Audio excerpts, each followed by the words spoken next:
You're sitting in a school cafeteria laughing with friends when suddenly someone yanks your shirt from behind. But this isn't just any cruel prank. It's deeply personal, humiliating, and the moment is being recorded by security cameras overhead. By the end of this story, you'll understand how one girl's courage, one grainy security tape, and an unexpected alliance exposed decades of buried secrets in a small Michigan town and brought down not just the school's worst bullies, but an entire system built to protect them. The early October air carried the first hints of autumn chill as Sofia Martinez pedaled her second-hand bicycle along Foundry Road. At 17, she moved through the world like a shadow, quiet, unassuming, and easily overlooked. The rusted skeleton of the old Oak Ridge steel mill loomed to her right, its broken windows staring like vacant eyes across the river valley. Once, this mill had been the beating heart of the town, providing jobs for 3 generations of Oak Ridge families, including her grandfather who had arrived here in 1962 seeking the American dream. Sophia's tires crunched over fallen leaves as she navigated the familiar path to Oak Ridge High School. Built in 1952 during the height of Cold War paranoia, the school stood as a testament to another era. Solid brick walls, narrow corridors, and according to local legend, a network of fallout shelters beneath its foundations. Most students complained about the outdated building, but Sophia found comfort in its worn corners and quiet spaces. She locked her bike in the nearly empty rack. Most kids in Oak Ridge had cars by senior year, or at least friends with cars. Sophia had neither. She adjusted her soft blue cardigan, a thrift store find that had become her armor against the world, and tucked a strand of dark hair behind her ear. In her backpack, alongside textbooks and homework, sat her sketchbook, her true refuge. "Morning, Miss Martinez," called a gravelly voice as she passed the security desk. Frank Sullivan sat in his usual spot, a newspaper folded beside a steaming cup of black coffee. At 67, with steel-gray hair and weathered hands, he cut an imposing figure despite his age. Most students gave him a wide berth, intimidated by his no-nonsense demeanor, and the rumors that he'd been a hard-nosed detective before becoming the school's head of security. "Morning, Mr. Sullivan," Sophia replied softly, offering a small smile. Frank had always been kind to her, in his gruff way. Unlike the other security guards who seemed perpetually distracted by their phones, Frank watched everything with alert eyes that missed nothing. Some kids called him the eagle behind his back, but Sophia appreciated his vigilance. In a school where invisibility was her chosen defense, she found it oddly comforting that at least one person seemed to notice her existence. The morning passed in a blur of classes. Sophia excelled academically but participated minimally, answering only when directly called upon. By lunch period, she had already weathered the casual indifference of another day at Oak Ridge High. The cafeteria buzzed with the controlled chaos of teenage life, laughter erupting in bursts, the clatter of trays, shouted conversations across tables. Sophia navigated to her usual spot in the far corner, a table partially hidden by a structural column. She unwrapped her peanut butter sandwich and opened her sketchbook. Today she was working on a detailed rendering of the school library, capturing the way afternoon light filtered through its tall windows onto the worn oak tables. The library was her sanctuary, the one place in school where silence was not just tolerated but enforced. Across the cafeteria, Bradley Thompson held court at the central table, surrounded by his usual entourage. At 18, Bradley embodied everything Oak Ridge valued: star quarterback, student body president, and son of Mayor Richard Thompson, whose family had essentially run the town for 3 generations. Bradley's laughter carried across the room, commanding attention, like everything else about him. Sophia kept her head down, pencil moving in careful strokes across the paper. She'd learned long ago that invisibility was safety. Be quiet, be unremarkable, and maybe they'd leave you alone. It had worked for most of her high school years, but today something shifted in the carefully maintained balance of her world. She didn't notice Bradley approach until his shadow fell across her sketchbook. Her pencil faltered mid-stroke. "What have we got here, Martinez?" Bradley's voice carried that particular tone of false friendliness that always preceded cruelty. "Always scribbling in that book. You writing love poems about me?" His friends laughed on cue. Sophia kept her eyes on her drawing, heart hammering against her ribs. If she didn't engage, maybe he'd lose interest. "Hey, I'm talking to you." Bradley placed his palms flat on the table, leaning into her space. His varsity jacket smelled of expensive cologne and entitlement. "It's just drawings," Sophia murmured, finally looking up. "For art class." Something in Bradley's eyes hardened. He'd expected fear, not calm response. "Let's see then." Before she could react, he snatched the sketchbook. Sophia reached for it instinctively, then froze as Bradley flipped through the pages with deliberate slowness, his friends crowding behind him. "Look at this. Little Miss Nobody thinks she's an artist." He held up a detailed sketch of the town's abandoned railway station. "Bunch of depressing crap." Sophia swallowed hard. Those drawings were the one thing that was truly hers. "Please give it back." "Please give it back," Bradley mimicked in a high-pitched voice. "What'll you do for it, Martinez?" The cafeteria had grown quieter, attention shifting toward their corner. This was exactly what Sophia had always avoided, becoming a spectacle, a target. She reached for her sketchbook again, and Bradley pulled it away laughing. "Too slow," he taunted. What happened next occurred so quickly that later, when reviewing the security footage, they would need to slow it down to fully capture the sequence. Bradley circled behind Sophia, the sketchbook still in one hand. As she turned to follow his movement, he reached out with his free hand and grabbed the back of her cardigan. With a swift, practiced motion, he yanked her bra strap and let it snap back against her skin. The sound seemed to echo in Sophia's ears. Sharp pain radiated across her back, but it was nothing compared to the burning humiliation that flooded her face. Her sandwich fell to the floor. Her pencil rolled under the table. Around her, laughter erupted. Not everyone, but enough. Enough to make the world spin. "Lighten up, Martinez," Bradley chuckled, dropping her sketchbook onto her tray. "It's just a joke." But it wasn't a joke, it was a violation. Sophia sat frozen, unable to move as tears threatened to spill. Every pair of eyes in the cafeteria seemed to be on her, some laughing, some uncomfortable, most simply looking away, pretending they hadn't seen. Not a single teacher was present. The lunch monitors, college-age assistants more interested in their phones than their responsibilities, hadn't noticed a thing. Finally, muscles responding to her desperate need to escape, Sophia grabbed her backpack and fled, leaving her tray and sketchbook behind. She didn't stop until she reached the second-floor girls' bathroom, locking herself in the furthest stall. Only then did she allow the tears to come, pressing her sleeve against her mouth to muffle the sound. She hated herself for not fighting back, for not screaming at him, for being too stunned to do anything but run. Most of all, she hated that no one had helped her. No one ever did. What Sophia didn't know, what Bradley couldn't have known, was that the entire incident had been captured by the school's newly upgraded security camera system, and someone was watching. Frank Sullivan was not supposed to be monitoring the cafeteria feed that afternoon. He'd been tasked with reviewing footage from the previous night when the varsity basketball team had allegedly snuck into the gym for an unauthorized practice session. But a movement on the cafeteria monitor had caught his eye, a familiar blue cardigan, a group of boys approaching a solitary figure. He'd watched the entire incident unfold in real time, his weathered face hardening with each passing second. When Bradley Thompson snapped Sophia's bra strap, Frank's coffee mug hit the desk with enough force to crack its handle. "Not on my watch," he muttered, eyes fixed on the screen as Sophia fled the cafeteria. Not again. 20 years earlier, Frank's niece Catherine had taken her own life after enduring months of relentless bullying at her high school in Detroit. She'd been 15. The school had dismissed her parents' concerns, calling it typical teenage drama. By the time they realized the severity of the situation, it was too late. Frank had been a detective then, and he'd promised himself that he would never again stand by while a child suffered.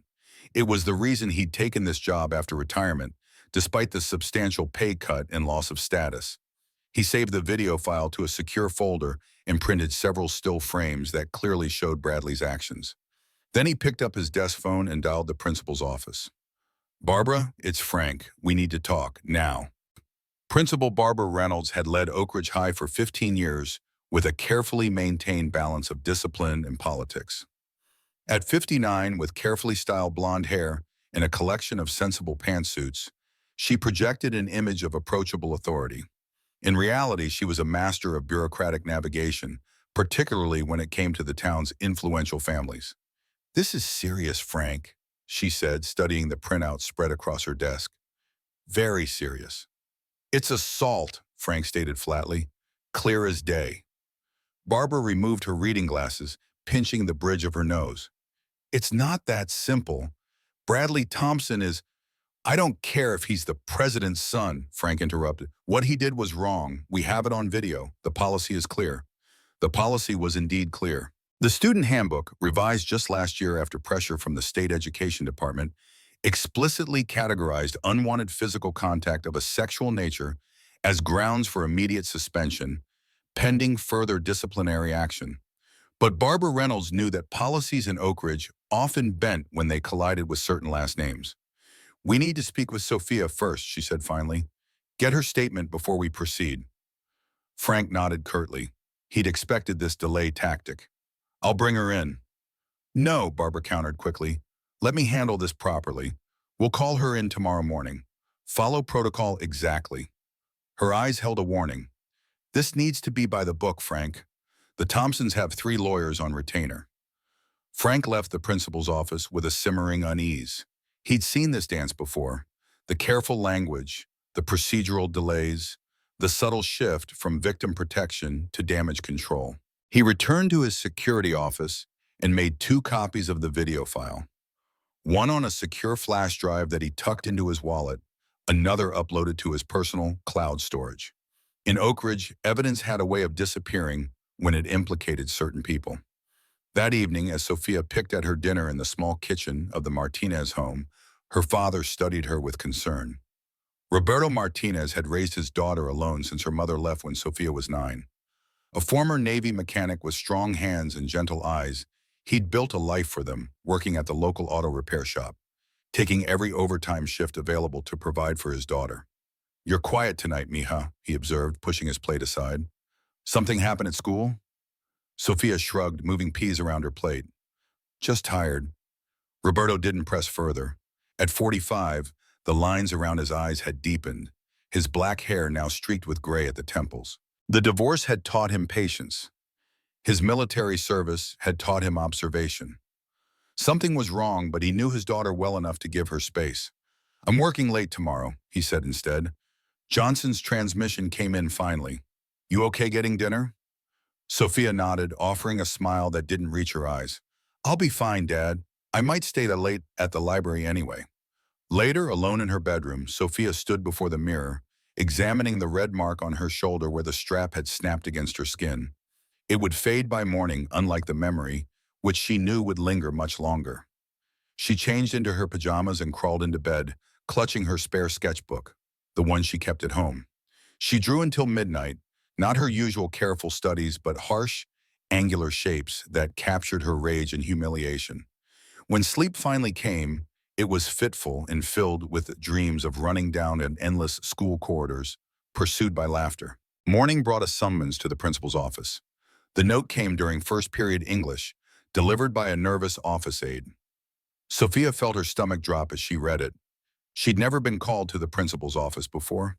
The walk down the central hallway felt impossibly long. Students between classes parted around her like water around a stone, a few glancing curiously at the official note in her hand. Outside the administrative suite, she hesitated, taking a deep breath before pushing through the heavy door. Mrs. Winters, the school's secretary for as long as anyone could remember, peered at her over rhinestone reading glasses. "Go right in, dear. They're expecting you." They? Sophia wondered, her anxiety spiking. Inside Principal Reynolds' office, 3 people awaited her. The principal sat behind her large desk while Frank Sullivan occupied one of the visitor chairs. The third person, a girl Sophia vaguely recognized as new to the school, stood by the window. "Sophia, thank you for coming," Principal Reynolds began with practiced warmth. "This is Jenny Williams. She transferred here last month from Lincoln High in Grand Rapids. And of course you know Mr. Sullivan." Sophia nodded, remaining standing just inside the doorway. "Am I in trouble?" "No, not at all," the principal assured her. "Please, sit down." Frank Sullivan's eyes hadn't left her face since she entered. There was something in his expression, concern, certainly, but also a fierce determination that made Sophia uncomfortable. "We need to ask you about an incident in the cafeteria yesterday," he said once she had settled into the empty chair. Sophia's throat tightened. She glanced at Jenny Williams, confused by her presence. "We have it on video," Frank continued gently. "What Bradley Thompson did to you, pulling your undergarment and letting it snap back, that's not acceptable behavior. It's not a joke or a prank. It's harassment." The direct acknowledgement of what had happened made Sophia's eyes burn with sudden tears.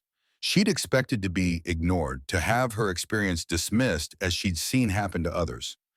"I didn't do anything to provoke him," she said quietly. "Of course you didn't," Principal Reynolds interjected smoothly. "No one is suggesting that." Frank shifted forward. "Sophia, I need to know if you're willing to make a formal statement about what happened. This kind of behavior violates our school policies, and there are consequences." Sophia hesitated, suddenly aware of the weight of the moment. Bradley Thompson wasn't just any student. His father controlled half the town. His family had donated the new football field. The Thompsons had streets named after them in Oak Ridge. "What would happen to him?" she asked. An uncomfortable silence followed. Principal Reynolds cleared her throat. "That would depend on several factors. Our disciplinary committee would review the evidence and your statement, then make a recommendation." Frank's jaw tightened visibly at this bureaucratic answer. "The policy calls for immediate suspension, at minimum," he stated flatly. The principal shot him a warning look before turning back to Sophia with a professional smile. "We're getting ahead of ourselves. First, we need your account of what happened." "I didn't think anyone would care," Sophia whispered, the admission escaping before she could stop it. "We care," Frank said firmly. "What happened to you matters." It was then that Jenny Williams spoke for the first time. "He did the same thing to me at a party last weekend," she said, her voice surprisingly steady. "And to Amber Collins in gym class last month. We've all been too scared to say anything." Sophia stared at her in surprise. She'd had no idea Bradley's behavior was a pattern. The realization that she wasn't alone, that others had experienced the same violation, shifted something inside her. The isolation that had wrapped around her since yesterday began to crack. "I'll make a statement," she decided, straightening in her chair. "I want to tell what happened." The process took nearly an hour. Sophia described the incident in detail, her voice growing stronger as she spoke. Principal Reynolds recorded her statement, occasionally asking for clarification. Frank remained silent but watchful, his presence oddly reassuring. Afterward, as Sophia and Jenny were about to leave, Frank placed a gentle hand on Sophia's shoulder. "You did the right thing," he said quietly. "And you're not alone in this, I promise." Something in his tone, a personal edge to the professional assurance, made Sophia wonder about the story behind Frank Sullivan's fierce protectiveness. But before she could respond, the office door burst open. Mayor Richard Thompson filled the doorway, his imposing frame accentuated by an expensive suit and the righteous indignation of the powerful inconvenienced. Behind him, Barbara Reynolds' secretary hovered anxiously. "I'm sorry, he insisted," she began, but the mayor cut her off with a dismissive wave. "Barbara, what's this I hear about Bradley being accused of something?" His gaze swept the room, narrowing when it landed on Frank. "Sullivan, should have known you'd be involved." Principal Reynolds rose quickly. "Richard, we were just concluding a meeting. Perhaps we could speak privately in a moment." "These are the girls?" The mayor's attention shifted to Sophia and Jenny, who had instinctively moved closer together. "The ones making accusations against my son?" Frank stepped between them. "Mayor Thompson, this is an official school disciplinary matter. These students have a right to privacy and due process." "Don't lecture me about process, Sullivan," Thompson snapped. "Not when you're railroading my boy over some teenage nonsense." Sophia felt herself shrinking under the mayor's scrutiny, the confidence she had just found threatening to evaporate. But to her surprise, Jenny Williams stepped forward. "It wasn't nonsense," she said clearly. "It was harassment, and there's video." Mayor Thompson's expression darkened. "Video can be interpreted many ways. Context can be misunderstood. Teenage interactions are complicated." "Not this one," Frank countered. "It's pretty straightforward." A tense silence filled the room. Principal Reynolds broke it with practiced diplomacy. "Girls, thank you for your time. You're excused to return to class. We'll be in touch about next steps. As they left the office, Sophia and Jenny could hear the mayor's voice rising behind the closed door. They paused in the empty hallway, both processing what had just happened. "He's going to make this disappear," Jenny said flatly. "That's what happened at my old school when the coach's son was caught dealing pills. Money and power always win." Sophia thought of Frank Sullivan's determined expression, the video evidence, her own statement now on record. "Maybe not this time," she said, surprising herself with her resolve. "Maybe this time is different." She didn't know then how prophetic those words would be, or how dangerous. The next 48 hours unfolded with the surreal quality of a storm gathering force. Bradley Thompson and his two closest friends were called to the principal's office. Rumors spread through the school in frantic text messages and whispered conversations. Sophia found herself the subject of curious stares in the hallways, some sympathetic, others hostile. Frank Sullivan maintained his vigilant presence, appearing with uncanny timing whenever Sophia moved between classes. He never mentioned the case directly, but would nod reassuringly when their paths crossed. On Wednesday afternoon, Roberto Martinez received a call at work requesting his presence at the school for an emergency meeting. He arrived still wearing his mechanic's uniform, grease stains on his hands despite his efforts to scrub them clean in the shop's bathroom. The conference room adjacent to Principal Reynolds' office contained an unexpectedly large group. Barbara Reynolds sat at the head of the table, flanked by the school district's attorney, a nervous young man clutching a leather portfolio. Frank Sullivan stood by the window, arms crossed. Across from them sat Mayor Thompson and his wife Patricia, Bradley between them, along with a silver-haired man Roberto recognized as James Calloway, the most expensive lawyer in 3 counties. Most surprising was the presence of Officer Michael Davis in his Oak Ridge Police Department uniform. At 55, Davis was a 20-year veteran of the force and widely respected in the community. Roberto took the empty seat beside Sophia, squeezing her hand beneath the table. "What's going on?" he whispered. Before she could answer, Principal Reynolds called the meeting to order. "Thank you all for coming on such short notice. We're here to address a serious disciplinary issue involving Bradley Thompson and allegations made by Sophia Martinez regarding an incident in the school cafeteria 2 days ago." James Calloway immediately raised a manicured hand. "Before we proceed, I'd like to note for the record that my client categorically denies any wrongdoing. Bradley is an exemplary student with no previous disciplinary issues. We view these allegations as a misunderstanding at best and potentially defamatory at worst." Frank Sullivan made a sound somewhere between a cough and a laugh. "Then you should watch the video." "Video can be misleading," Patricia Thompson interjected, her perfectly styled hair not moving as she shook her head. "Teenagers play around, it's normal." Roberto, still trying to understand what exactly his daughter had experienced, looked at Sophia with confusion. She stared at the table, unable to meet his eyes. "Perhaps we should all review the evidence," Officer Davis suggested, his tone neutral but authoritative.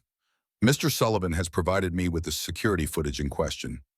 Principal Reynolds nodded reluctantly. "Yes, that seems appropriate."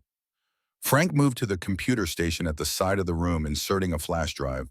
The wall-mounted screen flickered to life, showing the cafeteria from an overhead angle. He fast-forwarded to the moment Bradley approached Sophia's table, then slowed to normal speed. Roberto Martinez watched in growing horror as the scene unfolded. When Bradley circled behind his daughter and yanked her undergarment, Roberto's hands clenched into fists. The sound of laughter from the video, the sight of his daughter's humiliation, sent a surge of protective rage through him. "Turn it off," he demanded, voice tight with controlled fury. "I've seen enough." The screen went black. Silence filled the room until Bradley spoke.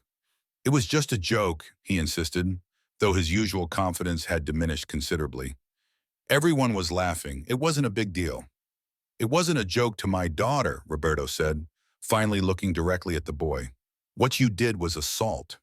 Mayor Thompson bristled. "That's an outrageous characterization. Boys have been snapping bra straps since bras were invented. It's immature, certainly, but hardly criminal." Officer Davis cleared his throat. "Actually, under Michigan law, unwanted touching of an intimate nature can indeed constitute criminal sexual conduct in the 4th degree, especially in an educational setting." The mayor's face reddened. "You can't be serious, Michael. You're talking about charging my son with a crime for a schoolboy prank?" I'm explaining the legal definition, Davis replied evenly. And yes, the prosecutor could pursue charges if Ms. Martinez wishes to file a formal complaint. All eyes turned to Sophia, who seemed to shrink under the sudden attention. Roberto placed a protective arm around her shoulders. This isn't just about one incident, Frank interjected. Jenny Williams has reported similar behavior from Bradley at a recent party, and there's Amber Collins from last month. Hearsay, Calloway dismissed with a wave. Unsubstantiated allegations with no evidence. Actually, Frank countered, I've been reviewing security footage from the past month. There's a pattern here. For the first time, uncertainty flickered across Mayor Thompson's face. What exactly are you implying, Sullivan? I'm not implying anything. I'm stating a fact. Your son has been harassing female students, and it's all on camera. The meeting deteriorated rapidly after that. Calloway demanded all footage be turned over to him immediately. Principal Reynolds tried unsuccessfully to steer the conversation back to school disciplinary procedures. Officer Davis maintained his professional detachment while making notes in a small notebook. Through it all, Bradley Thompson sat in sullen silence, occasionally exchanging glances with his parents. Roberto noticed the boy never once looked at Sophia, never offered an apology, or showed any sign of remorse. I think we've said enough for today, Mayor Thompson announced finally, standing to indicate the meeting was over by his decree. Bradley will take a voluntary 2-day absence while we sort this misunderstanding out. I'm sure we can reach a reasonable solution without further escalation. As the Thompson family and their attorney prepared to leave, Frank Sullivan spoke up. One more thing, Mayor. All evidence in this case has been properly secured and backed up in multiple locations. Just so everyone's clear. The implied warning hung in the air. Mayor Thompson's jaw tightened, but he said nothing as he ushered his family out. When they were gone, Officer Davis approached Roberto and Sophia. Ms. Martinez, I'd like to speak with you and your father about your options for filing a formal complaint. This is entirely your decision, but you should understand the process. Roberto looked at his daughter, seeing both the fear and determination in her eyes. It's your choice, mija, he said softly. Whatever you decide, I'm with you. Sophia took a deep breath. I want to file a complaint, she said, not just for me, but for Jenny and Amber and anyone else he might hurt. As they left the conference room, Frank Sullivan fell into step beside them. You did good in there, he told Sophia. Standing up to people like the Thompsons takes real courage. Why are you helping us? Roberto asked directly. Most people in this town wouldn't cross the mayor. A shadow passed over Frank's weathered face. Let's just say I've seen what happens when bullies go unchecked. He hesitated, then added, my niece Catherine took her own life after being bullied. She was about Sophia's age. The school did nothing, even when her parents begged for help. Understanding dawned in Roberto's eyes. I'm sorry about your niece. Frank nodded, accepting the sympathy. This isn't just about one incident or one student. There's something wrong in this school. Has been for years. The Thompsons are just part of it. What do you mean? Sophia asked. Frank glanced around the empty hallway before answering. Patterns don't develop overnight. The way Bradley acted, the confidence that he wouldn't face consequences, that comes from somewhere, and the way the administration responds, he shook his head. I've been watching for 3 years now.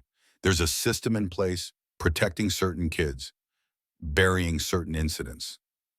You sound like you're describing a conspiracy, Roberto said skeptically. Not a conspiracy, Frank corrected. Oh, a culture, one that's been carefully maintained for a long time. He checked his watch. I need to get back to my post.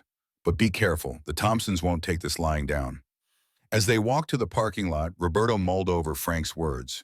He'd lived in Oak Ridge for 20 years, but had always existed on its periphery, the Hispanic mechanic who kept to himself, raising his daughter alone.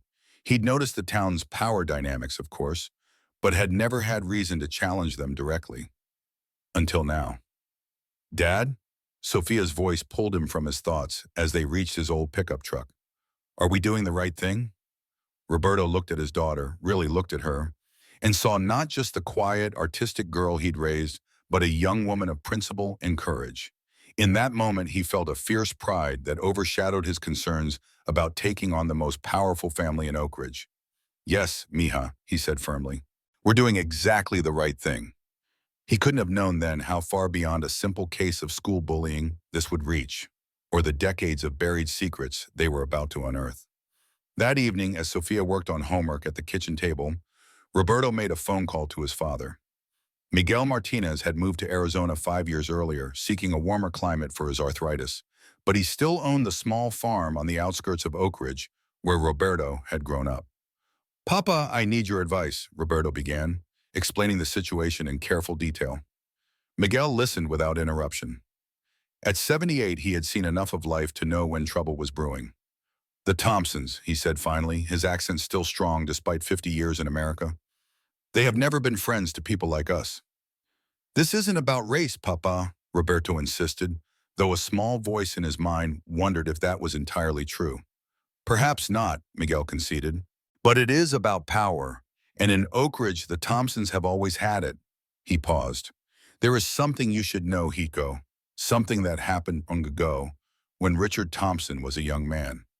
Roberto listened as his father recounted a story from 1907, when Miguel had been working as a maintenance man at Oak Ridge High.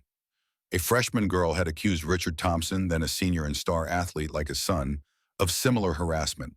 The girl's family had suddenly moved away. The incident had been buried. "History repeats," Miguel concluded heavily. "But perhaps this time, with the video evidence your friend has found, things will be different." After hanging up, Roberto sat at the kitchen table watching Sophia as she concentrated on her calculus problems. The thought that she was facing the same kind of harassment that had gone unpunished decades earlier filled him with renewed determination. Whatever it took, whatever they faced, he would ensure that this time the story ended differently. Frank Sullivan didn't go home after his shift ended. Instead, he drove to the edge of town, where Oak Ridge gave way to farmland and scattered woods. The Silver Dollar filling station had been a landmark since the 1950s, though it had stopped selling gas years ago. Now it served as a combination convenience store, bait shop, and unofficial gathering place for the town's older residents. The bell above the door jangled as Frank entered. George Wilson looked up from behind the counter, his perpetual scowl softening slightly at the sight of his old friend. At 70, with a prosthetic leg from Vietnam and a lifetime of hard work etched into his face, George had become something of a local institution himself. "Wasn't expecting you tonight," he remarked, closing the fishing magazine he'd been reading. "Coffee's fresh, for once." Frank poured himself a cup and settled onto one of the mismatched stools at the counter. The store was empty, except for them, most of the regular evening crowd already home for dinner. "Got a situation at the school," Frank said after taking a sip. "Thought you might have some perspective."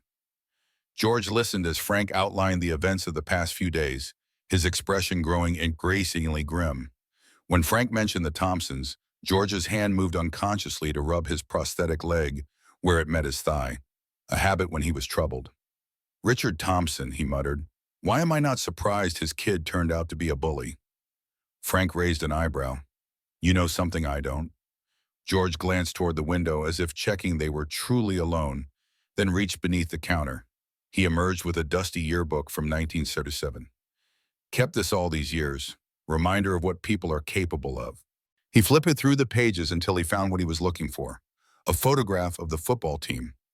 A young Richard Thompson stood in the center, his arm draped possessively around a cheerleader's shoulders.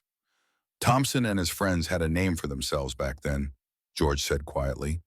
"The Untouchables, because nothing they did ever touched them. No consequences, no punishment. They ran that school like their personal kingdom, and God help anyone who crossed them."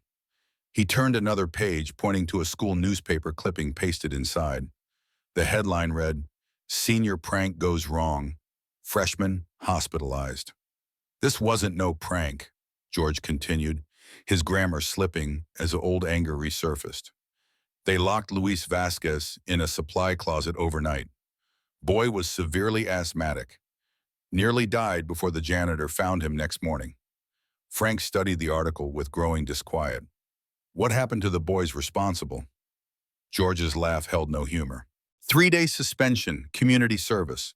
Meanwhile, Luis's family suddenly found themselves unwelcome in Oak Ridge. His father lost his job at the mill. They were gone within a month. "Jesus," Frank muttered. "And Thompson was involved?" Ringleader, George confirmed. But his daddy was on the school board. His uncle was mayor. Matter got handled internally. He closed the yearbook with a thump. Been the way of things in this town for generations. Certain families get away with whatever they damn well please. Frank thought of the video footage, the clear evidence against Bradley Thompson. Maybe not this time. George studied his friend's face. You really think a security tape is going to change 50 years of how this town operates? The Thompsons own half the businesses in Oak Ridge. Mayor controls the police budget, the zoning board, everything that matters. Not everything, Frank countered. They don't control me, or Roberto Martinez, or his daughter who's brave enough to stand up despite everything. George considered this, then nodded slowly. No, I suppose they don't. He reached for the coffee pot, refilling both their cups. So what's your next move? I'm not entirely sure, Frank admitted, but I think there's more to this than one incident. The way Principal Reynolds reacted, the immediate involvement of lawyers, it feels practiced, like a system kicking into gear. Wouldn't surprise me, George said. Thompson's boy probably been getting away with worse for years. Like father, like son. Frank's phone buzzed with an incoming text. He checked it, frowning at the message from an unknown number. Need to talk. School library. 7:30 tomorrow morning. About the Thompson case. Come alone. Problem? George asked, noting his expression. Frank showed him the message. Could be nothing. Could be a setup. George considered it. Or it could be someone with information. Someone afraid to come forward publicly. Only one way to find out, Frank said, pocketing his phone. I'll be there. Be careful, George warned. You're poking a hornet's nest. These people have had decades to perfect keeping their secrets. Frank nodded, thinking of his niece Catherine, of Sophia Martinez's quiet courage, of decades of buried incidents and silenced victims. Some secrets need to see daylight, he said firmly, no matter how long they've been buried.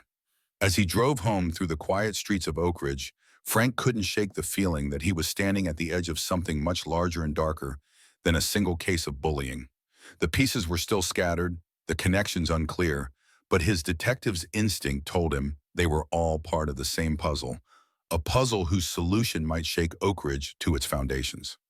The school library stood silent and dim in the early morning light.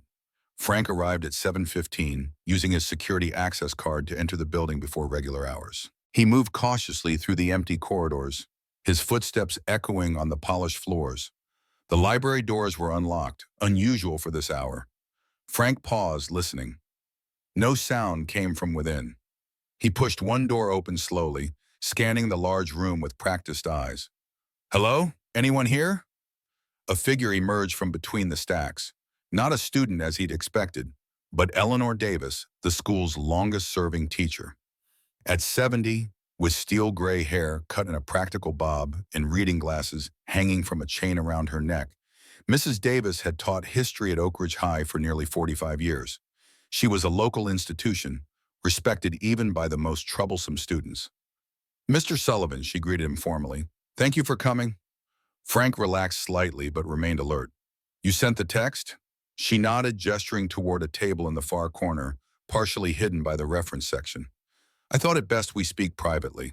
As they settled at the table, Frank studied her face. Eleanor Davis had always struck him as different from other longtime Oak Ridge residents, less deferential to the town's power structures, more concerned with principles than politics. I'm retiring at the end of this semester, she began without preamble. After 45 years, I'm finally leaving Oak Ridge High. Frank waited, sensing there was more to this meeting than retirement announcements. I've watched 3 generations of students pass through these halls, she continued, her voice lowering despite the empty room. 3 generations of Thompsons, Callways, Reynoldses. 3 generations of the same patterns repeating. What patterns? Frank asked, though he suspected he already knew. Eleanor's eyes, sharp behind her glasses, met his directly. Abuse of power, harassment, bullying, and most importantly, the systematic protection of certain students from the consequences of their actions. She reached into her worn leather briefcase and removed a small, leather-bound book. I've kept this diary since my first year teaching here. Names, dates, incidents. The ones that were buried, the ones that disappeared from official records. Frank stared at the journal, understanding its significance immediately. Why are you showing me this now? Because of Sophia Martinez, Eleanor answered simply.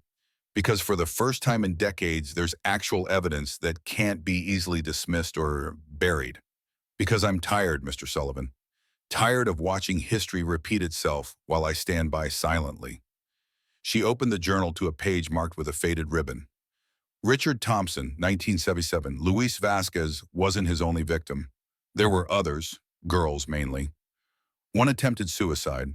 Her family was paid for their silence. The school records of the incident were altered, then lost in a convenient basement flood. Frank's mind raced as he processed this information. And his son?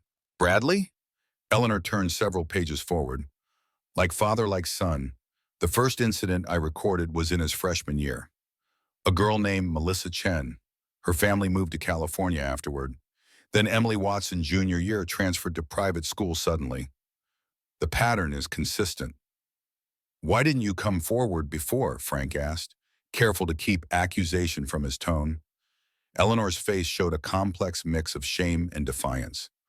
I tried in the beginning, was nearly fired for my efforts. Later, she sighed heavily. Later, I told myself I could do more good staying in position, watching, documenting, small resistances where possible. Her mouth twisted bitterly. Rationalizations of a coward, perhaps. Or survival mechanisms in a system designed to silence dissent, Frank suggested gently. She closed the journal, pushing it toward him. Take it, use it. I should have done this years ago. Frank hesitated. Are you sure? This could have serious repercussions for you, even with retirement approaching. I'm 70 years old, Mr. Sullivan. I've taught over 4,000 students in my career. What kind of final lesson am I teaching if I remain silent now? Her voice strengthened with resolve. Besides, my brother is the police chief. Even the Thompsons have limits to their influence. Frank carefully placed the journal in his inside jacket pocket. Thank you. This could make a significant difference. Eleanor stood, signaling the end of their clandestine meeting. There's something else you should know. Something few people remember anymore. She glanced toward the library's main desk.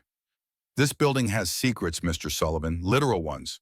During the Cold War renovations in the 1950s, they built a fallout shelter beneath the library.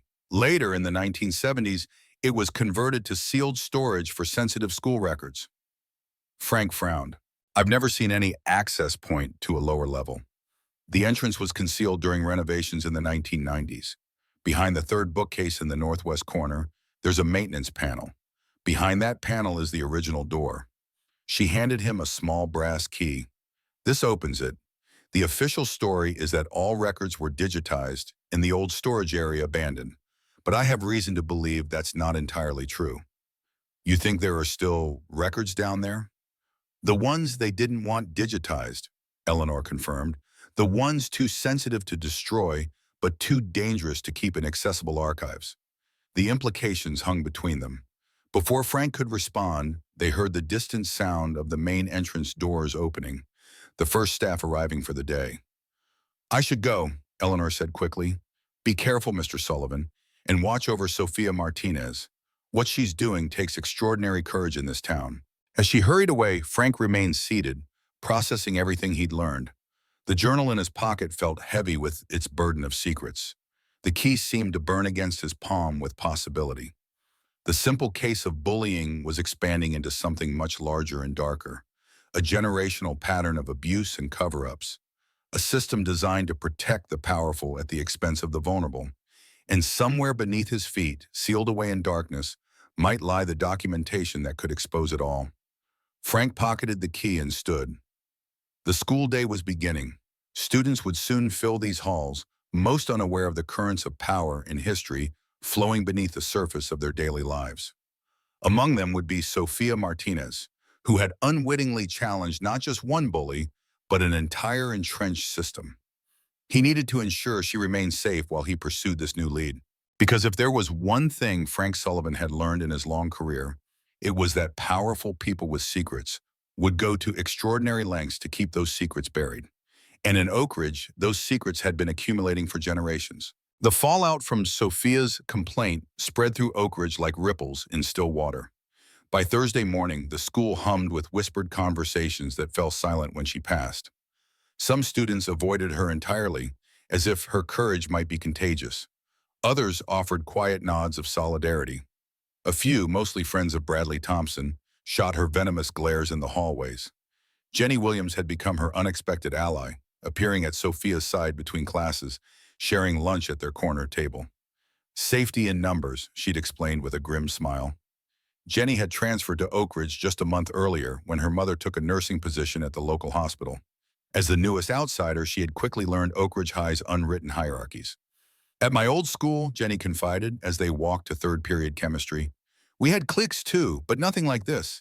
Here, it's like some medieval kingdom with the Thompsons as royalty. Sophia nodded, uncomfortably aware of the stares following them. It's always been this way. Most people just accept it. Well, not anymore, Jenny said firmly. Not after what you did. What Sophia had done, standing up to Bradley Thompson, filing an official complaint, felt both terrifying and strangely liberating. For years, she had navigated high school by making herself invisible. Now she stood at the center of a brewing storm. Bradley and his two closest friends had received 3-day suspensions, a punishment that had shocked the student body with its unprecedented severity against members of the social elite. Mayor Thompson had issued a public statement expressing disappointment in the school's rush to judgment without proper investigation and hinting at possible legal action. Principal Reynolds had called an emergency assembly on respect and appropriate behavior, carefully avoiding any direct reference to the incident while emphasizing the school's zero-tolerance policy for harassment. The subtext was clear to everyone. Something had shifted in Oak Ridge High's carefully maintained power structure. As Sophia and Jenny pushed through the double doors toward the science wing, a group of senior girls huddled near the water fountain fell silent, watching them pass. Ignore them, Jenny whispered. But Sophia had caught the words attention-seeking and overreaction before the girls noticed her approach. The familiar burn of shame threatened to rise, but she pushed it down, remembering her father's words from the night before. Stand tall, mija. You did nothing wrong. The girls had nearly reached their classroom when Amber Collins stepped into their path. As head cheerleader and Bradley's sometimes girlfriend, Amber typically orbited the center of Oak Ridge High's social universe, rarely acknowledging those on its periphery. Can I talk to you? She asked, her voice uncharacteristically hesitant. Privately? Jenny glanced at Sophia, questioning. Sophia nodded. Go ahead, I'll catch up. When they were alone in the empty corridor, Amber shifted uncomfortably. I wanted to say, what you did was brave. She glanced around, lowering her voice. Bradley did the same thing to me. Several times. I never said anything because... She trailed off, but the implication was clear.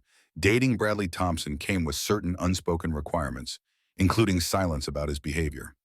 You could report it too, Sophia suggested carefully. Officer Davis is taking statements. Amber shook her head quickly. I can't. My dad works for the mayor. Our family can't afford to make enemies of the Thompsons. Her eyes, rimmed with perfectly applied eyeliner, held a mixture of shame and resignation. But I wanted you to know not everyone thinks you're wrong. Some of us just can't afford to say it publicly. Before Sophia could respond, Amber turned and hurried away, her cheerleading uniform a bright flash of school colors against the institutional beige walls. Sophia stood for a moment, processing this unexpected encounter. How many others, she wondered, had silently endured similar treatment?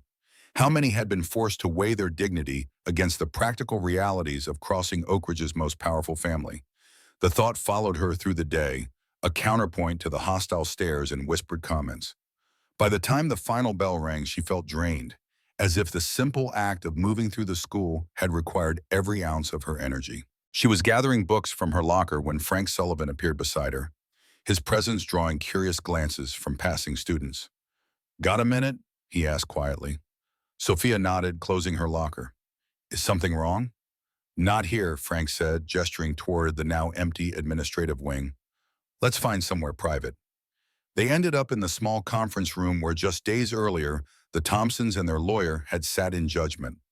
Frank closed the door, checking that the windows to the main office were covered before speaking. How are you holding up? He asked, genuine concern in his weathered face. Sophia managed a small shrug. Okay, I guess. People are talking, but I expected that. Anyone giving you trouble? Threats? No direct threats, just looks, whispers. She paused. Amber Collins talked to me today. Said Bradley did the same thing to her, but she's afraid to come forward. Frank nodded grimly. I'm not surprised. The Thompsons cast a long shadow in this town. He seemed to be weighing his next words carefully. Sophia, I think what's happening goes beyond Bradley. There's a pattern here, one that's been in place for decades. He explained his meeting with Eleanor Davis, the journal documenting years of similar incidents, the suggestion of sealed records hidden beneath the library. As he spoke, Sophia felt a cold realization spreading through her. What had happened to her wasn't an isolated incident, but part of something larger and more systematic. So this has been happening for years? She asked when he finished. And everyone just let it happen? Not everyone, Frank corrected. Mrs. Davis documented it. Probably others tried to stop it too. But systems like this protect themselves. People who speak up get pushed out or silenced.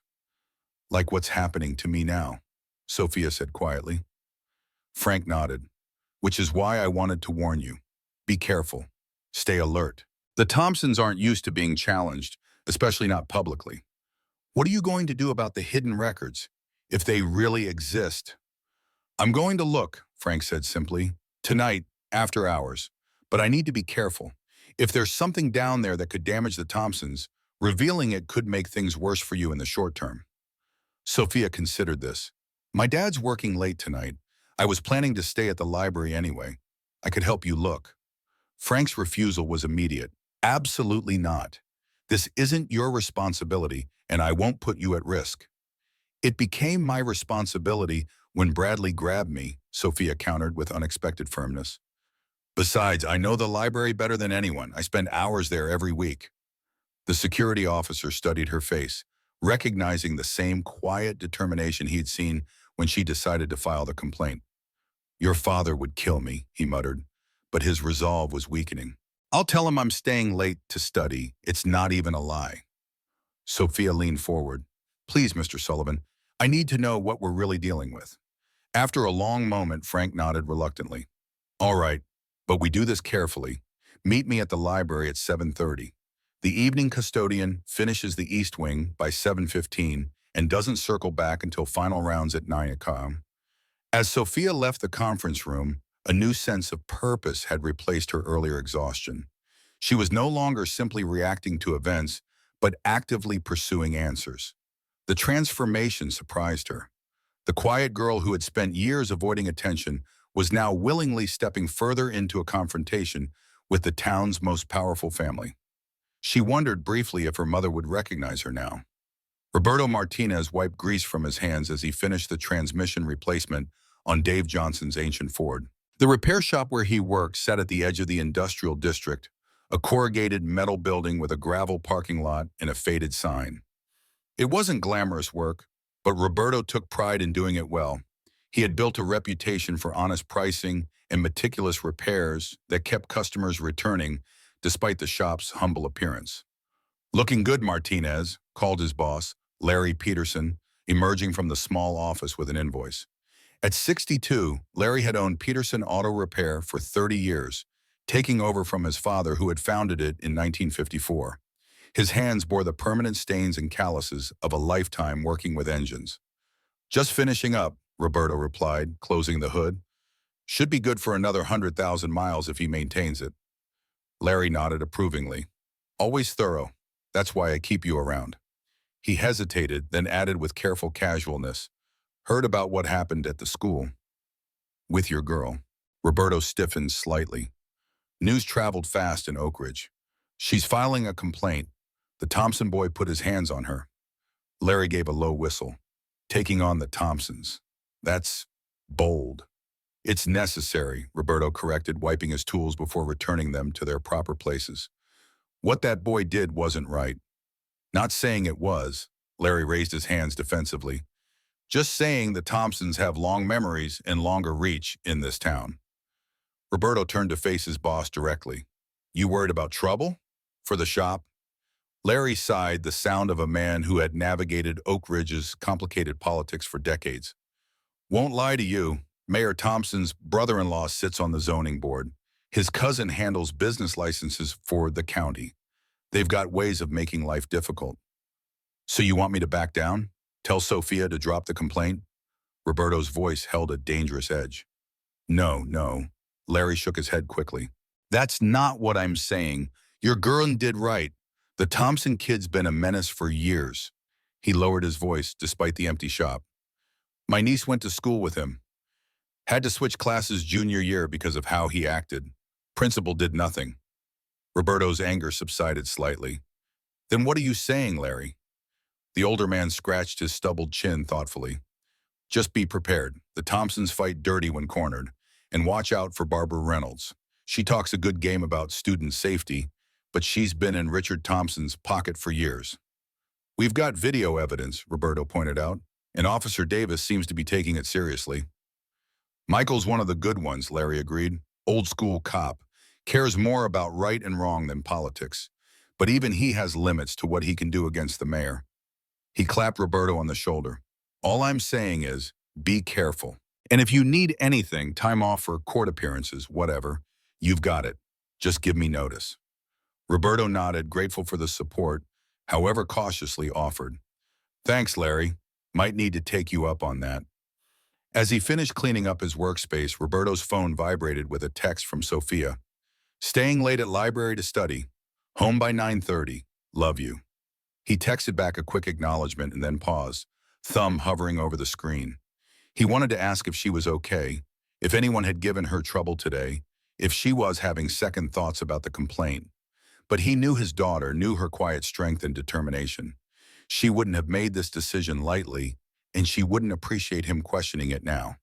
Instead, he simply added, proud of you, Mija, be safe. As the evening shadows lengthened across Oak Ridge, another meeting was taking place in the wood-paneled study of the Thompson residence. Richard Thompson paced before the fireplace, tumbler of scotch in hand, while James Calloway sat in a leather armchair, reviewing documents spread across an antique coffee table. This should have been handled at the school level, the mayor fumed. A simple detention, maybe a half-hearted apology. Instead, we've got police involvement and talk of criminal charges. The video complicates things, Calloway admitted, removing his reading glasses. Without it, we could dismiss the girl's claims as exaggeration or misunderstanding. But with visual evidence, evidence of what? Boys being boys? A moment of horseplay? Thompson drained his scotch and immediately poured another. When I was in school, this kind of thing happened daily. No one called the police. Patricia Thompson entered silently, her Pilates-toned figure immaculate in designer loungewear despite the late hour. Richard, lower your voice. Bradley's upstairs. The mayor glanced toward the ceiling, then continued more quietly. Where did we go wrong with that boy? I've given him everything. Best schools, best opportunities, my name and reputation. And he repays me by getting caught on camera assaulting some nobody's daughter. The Martinez girl is hardly a nobody, Patricia corrected coolly. She's top of her class. Early acceptance to Michigan State's art program. Her father may be just a mechanic, but they're not the typical rabble-rousers.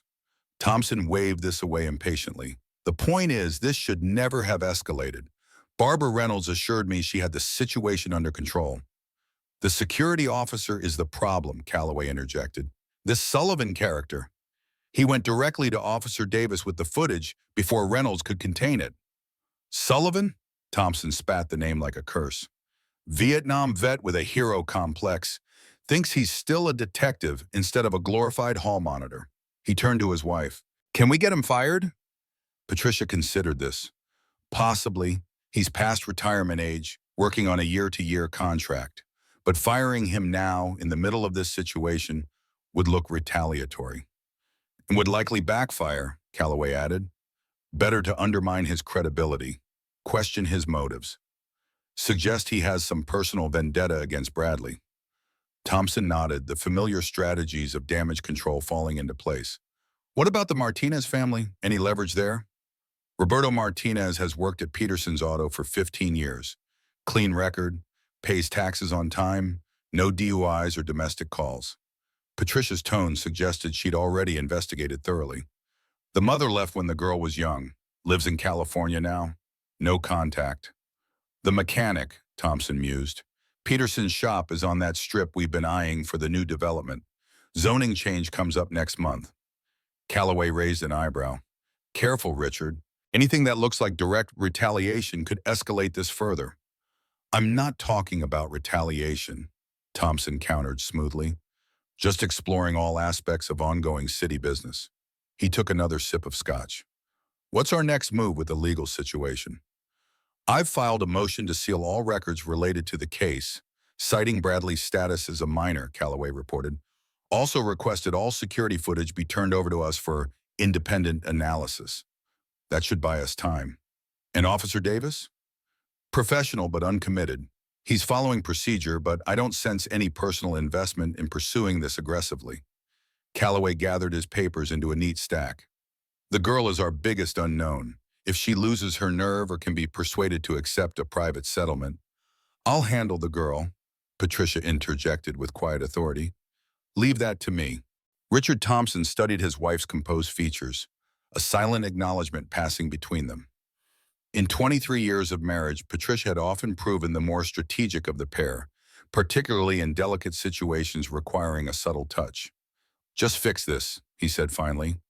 Bradley has Princeton interviews next month. This needs to be behind us by then. None of them noticed the shadow that briefly passed by the study door. Bradley pausing to listen before continuing upstairs, his expression unreadable in the dimly lit hallway. The school library stood silent and shadowed as Sophia slipped through the side entrance at precisely 7:30. Frank Sullivan waited inside, his security uniform exchanged for jeans and a dark sweater that helped him blend into the dimness. "Anyone see you come in?" he asked quietly. Sophia shook her head. "No, the parking lot's empty except for Mr. Diaz's car in the maintenance bay." Frank nodded, satisfied. "We have about 90 minutes before he makes his final rounds. That should be enough time."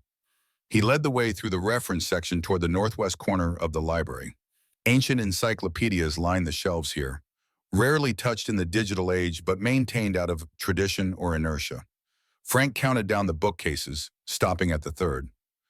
"Mrs. Davis said there's a maintenance panel behind this bookcase," he murmured, examining the heavy wooden structure. "Help me look." Together they ran their hands along the edges of the shelves, searching for any mechanism that might reveal a hidden panel. It was Sophia who found it, a small metal plate disguised as part of the shelf support.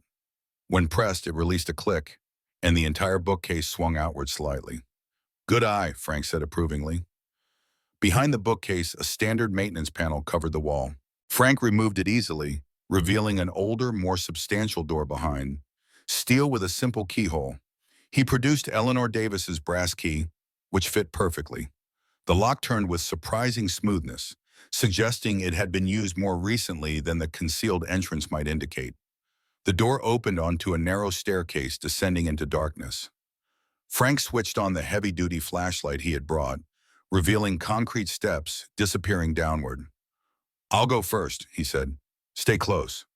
The air grew cooler as they descended, carrying the distinct smell of old paper and the faint mustiness of enclosed space.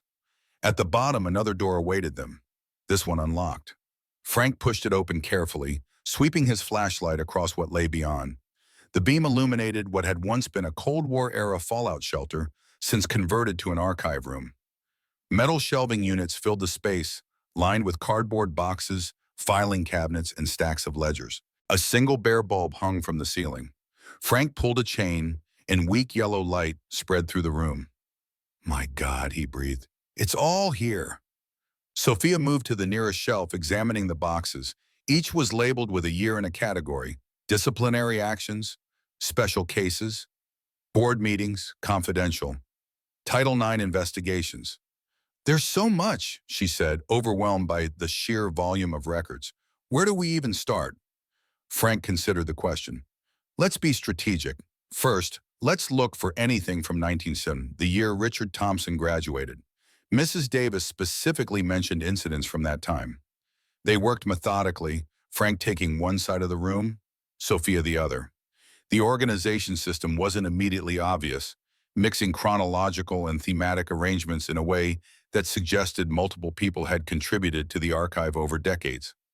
Found something, Sophia called after several minutes. She carefully lifted a thick folder labeled Special Handling, 1977. Inside were dozens of incident reports, letters from parents, and internal memos. Frank joined her as she spread the contents across a small table in the center of the room. One name appeared repeatedly throughout the documents: Richard Thompson. "Look at this," Frank said, holding up a formal complaint form. "Luis Vasquez, freshman, locked in supply closet overnight by senior students, hospitalized for severe asthma attack." He flipped to the next page. Investigation findings: inconclusive. Recommended action: none. Reason: insufficient evidence. "But here's a witness statement," Sophia pointed out, finding a related document. "Janitor found Luis. Says he heard Richard Thompson and two other seniors laughing about it the next day." They continued through the file, uncovering more incidents attributed to Richard Thompson and his friends: property destruction, harassment of female students, intimidation of teachers who gave them poor grades. In each case, the official findings were inconclusive, or the recommended actions mysteriously reduced or dismissed entirely. "This is exactly what George Wilson told me about," Frank muttered. "The untouchables. Thompson and his friends acting with complete impunity." A separate envelope caught Sophia's attention. Unlike the other documents, this one was sealed with red tape marked "Confidential, Board Eyes Only." She carefully opened it, revealing a stack of papers inside. "It's about a girl named Sarah Kinley," she said, scanning the top document. "Oh." Her voice faltered. Frank gently took the papers. "Attempted suicide, December 1977, junior year." He continued reading, his expression darkening. "She left a note specifically naming Richard Thompson, claiming he had sexually harassed her repeatedly and that no one would help when she reported it.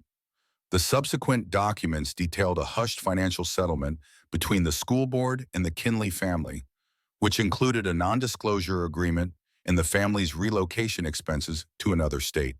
The final memo, signed by the superintendent, ordered all records of Sarah Kinley's complaints expunged from official school files. "They buried it," Sophia whispered. "They paid her family to go away and erased what happened." "And it wasn't just Thompson," Frank added grimly, finding more files. "The same pattern repeats with other prominent families in Oak Ridge. The Callaways, the Reynoldses."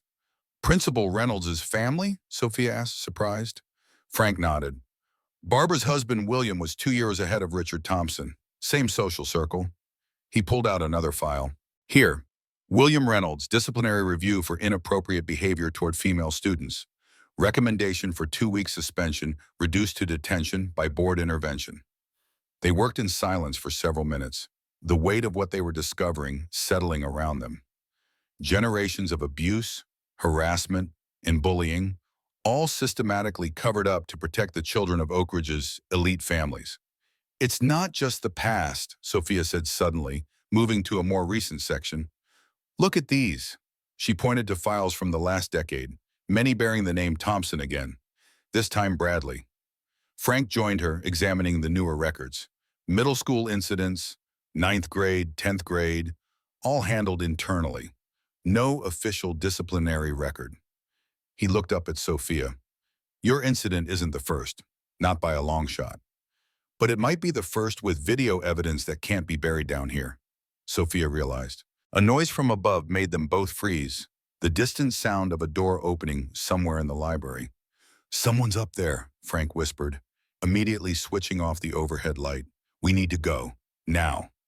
"Wait," Sophia urged, grabbing several key files. "We need to take these. Proof." Frank hesitated only briefly before nodding.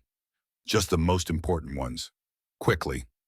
They worked by flashlight, selecting the most damning documents: the Sarah Kinley case, several of Richard Thompson's worst incidents, and a sampling of Bradley's buried disciplinary history. Frank slipped these into his backpack while Sophia carefully restored the remaining files to their original positions. The sounds above grew louder, footsteps moving purposefully through the library. "That's not Diaz," Frank muttered. He always starts at the far end for final rounds. Someone else is here. They extinguished the flashlight and crept up the stairs in darkness, Frank leading the way. At the top, he eased the steel door open just enough to peer through the gap. The maintenance panel and bookcase had been closed, sealing them in. "Someone shut us in," he whispered. "We'll have to risk opening it." Before he could, voices became audible from the main library. Principal Reynolds and someone else, a male voice too low to identify clearly. "Told you it was accessed recently," the man was saying. "The system logs every key card entry. Sullivan was here this morning with someone else." "And you're certain the entrance hasn't been compromised?" Reynolds asked. "Positive. I checked it myself this afternoon. Whatever Sullivan's looking for, he hasn't found the archive yet." Frank and Sophia exchanged alarmed glances in the darkness. Whoever was speaking didn't know they were currently inside the very archive being discussed, which meant the entrance hadn't been checked as recently as claimed. "We need to maintain deniability," Reynolds continued. "If those records ever came to light—" "They won't," the man assured her. "After the Martinez situation is resolved, we'll move everything to the secure facility at the lake house. Should have done it years ago." The voices began to fade as the speakers moved toward the library exit. Frank waited until the sound of the main doors closing echoed through the building, then counted to 100 before attempting to open their concealed entrance. The panel swung outward silently, revealing an empty library. Frank helped Sophia through, then carefully closed everything behind them, ensuring the bookcase looked undisturbed. "That was too close," he muttered. "We need to get out of here." They moved cautiously through the darkened library, using only the ambient light from exit signs to navigate. At the side entrance, Frank peered out to check the parking lot. "Clear," he reported, "but we should split up. I'll go first. Wait 5 minutes, then leave through the front. Anyone asks, you were studying and lost track of time." Sophia nodded, the stolen files in Frank's backpack feeling like a physical weight between them. Documentary evidence of decades of corruption and cover-ups. "What do we do with what we found?" she asked. Frank's weathered face was grim in the dim light. "We take it to someone who can use it properly. Someone outside the Oak Ridge power structure." He checked his watch. "I have a contact at the state attorney general's office. Former colleague from my detective days. I'll call him tomorrow." "Will it be enough to stop the Thompsons?" Frank considered the question seriously. "It's a start, but we need to be careful. What we just did, breaking into sealed records, wasn't exactly legal, even if the records themselves reveal wrongdoing." Sophia hadn't considered this aspect. "We could get in trouble?" "Let me worry about that part," Frank assured her. "You've taken enough risk already." He placed a gentle hand on her shoulder. "Get home safely. Don't tell anyone what we found tonight. Not even your father. Not yet. The fewer people who know, the safer everyone is." As Sophia watched him disappear into the darkness of the parking lot, backpack of damning evidence secure over his shoulder, she felt both exhilarated and terrified by what they had uncovered. The simple act of standing up to one bully had led them to expose generations of systematic abuse and corruption. The quiet girl who had spent years avoiding attention had just helped uncover Oak Ridge's darkest secrets. And she knew with absolute certainty that the Thompsons would do anything to keep those secrets buried. The following morning, Roberto Martinez was just opening the repair shop when Officer Michael Davis pulled into the gravel parking lot in an unmarked police vehicle. The early hour and unofficial car suggested this wasn't a routine visit. "Officer Davis," Roberto greeted him, wiping his hands on a shop rag. "Something wrong?" Davis cut an imposing figure even in plain clothes, 6'2" with the solid build of a former college football player, now maintained through disciplined exercise. At 55, his close-cropped hair had gone completely gray, but his movements retained the deliberate precision of his 30 years in law enforcement. "Just following up on your daughter's case," he said, glancing around to ensure they were alone. "Mind if we talk inside?" In the small office, Davis declined coffee but accepted the offered chair. His expression was professionally neutral, but Roberto detected concern beneath the practiced calm. "I wanted to let you know where things stand," Davis began. "The prosecutor is reviewing the evidence. Based on the video and Sophia's statement, there's a strong case for criminal sexual conduct in the 4th degree, a misdemeanor carrying up to 2 years probation." Roberto nodded. "And and there's significant pressure to reduce the charge or handle it through juvenile diversion.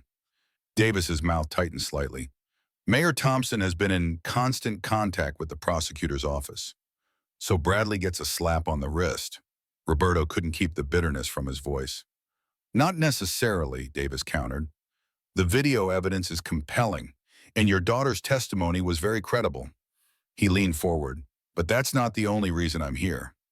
Roberto waited, sensing something more serious underlying this early morning visit. Frank Sullivan contacted me last night, Davis continued, lowering his voice despite the empty building. He and Sophia found something in the school, old records documenting a pattern of similar incidents going back decades, many involving the Thompson family. Roberto stiffened. Sophia was involved in this? She told me she was studying at the library. She was at the library, Davis confirmed. Just doing more than studying. Seeing Roberto's expression, he added quickly, she's not in any trouble, but what they found could be important. Evidence of a systematic cover-up of harassment and bullying by certain privileged students over generations. And you believe Frank's claims? Roberto asked carefully. Davis nodded.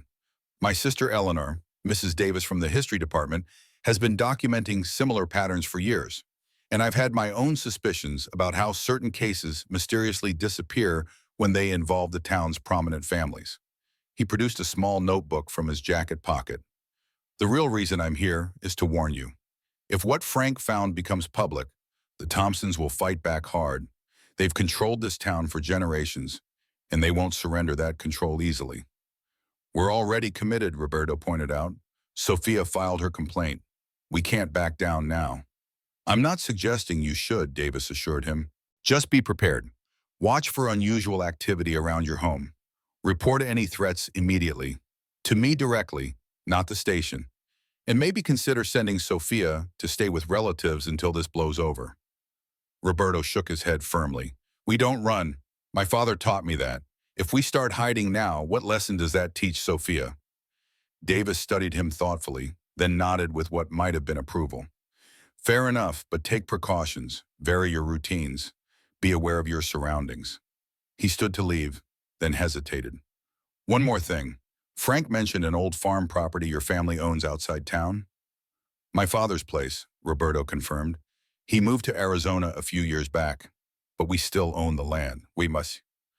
Might be good to have a fallback location, somewhere not in your name or your current address. Davis reached for the door, then turned back. For what it's worth, Martinez, your daughter did the right thing. Not many people in this town have had the courage to stand up to the Thompsons. After Davis left, Roberto sat alone in the quiet office, processing everything he'd learned. His daughter, his quiet, artistic daughter, who had always avoided conflict, had not only stood up to Bradley Thompson, but had apparently helped uncover decades of corruption. Pride mingled with fear as he contemplated what might come next. The Thompsons wouldn't relinquish power easily, and Oak Ridge was essentially their fiefdom. Every institution, from the school board to the police department to the local newspaper, operated under their direct or indirect influence. For the first time, Roberto seriously considered Davis's suggestion about sending Sophia away until the situation resolved. But he knew his daughter, knew the quiet determination that ran beneath her shy exterior. She wouldn't agree to leave, not when she had committed to seeing this through. Instead, he reached for his phone and dialed his father's number in Arizona. If they were taking on Oak Ridge's most powerful family, they would need all the support and wisdom they could get, especially from someone who had witnessed the Thompson family's influence firsthand for decades. Across town, in the immaculate kitchen of the Thompson residence, Patricia Thompson was preparing a different kind of strategy. Dressed in a casually expensive ensemble that projected approachable affluence, she reviewed her notes one final time before gathering her purse and car keys. "Where are you going?"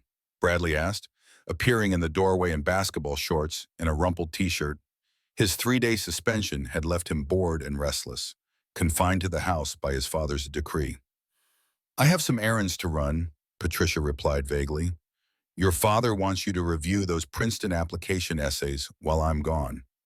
Bradley leaned against the doorframe, studying his mother with unexpected intensity. "You're going to try to buy them off, aren't you? The Martinez family." Patricia's carefully composed expression faltered slightly. That's a crude way of putting it, but accurate. Bradley's tone held an edge she wasn't accustomed to hearing from her son.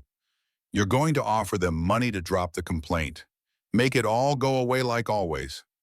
We're exploring all options to resolve this unfortunate situation, Patricia said carefully. Your future is at stake, Bradley. Princeton, law school, eventually taking your father's place. All of it depends on putting this behind us quickly. Bradley was silent for a long moment, his expression unreadable. What if I told you I did it? He finally asked. What if I admitted I grabbed her strap on purpose, that I wanted to humiliate her in front of everyone? Patricia set her purse down slowly. We don't need to have this conversation now. We've never had this conversation, Bradley countered. Not about this, not about Amber, not about any of it. You and Dad just fix things, make problems disappear.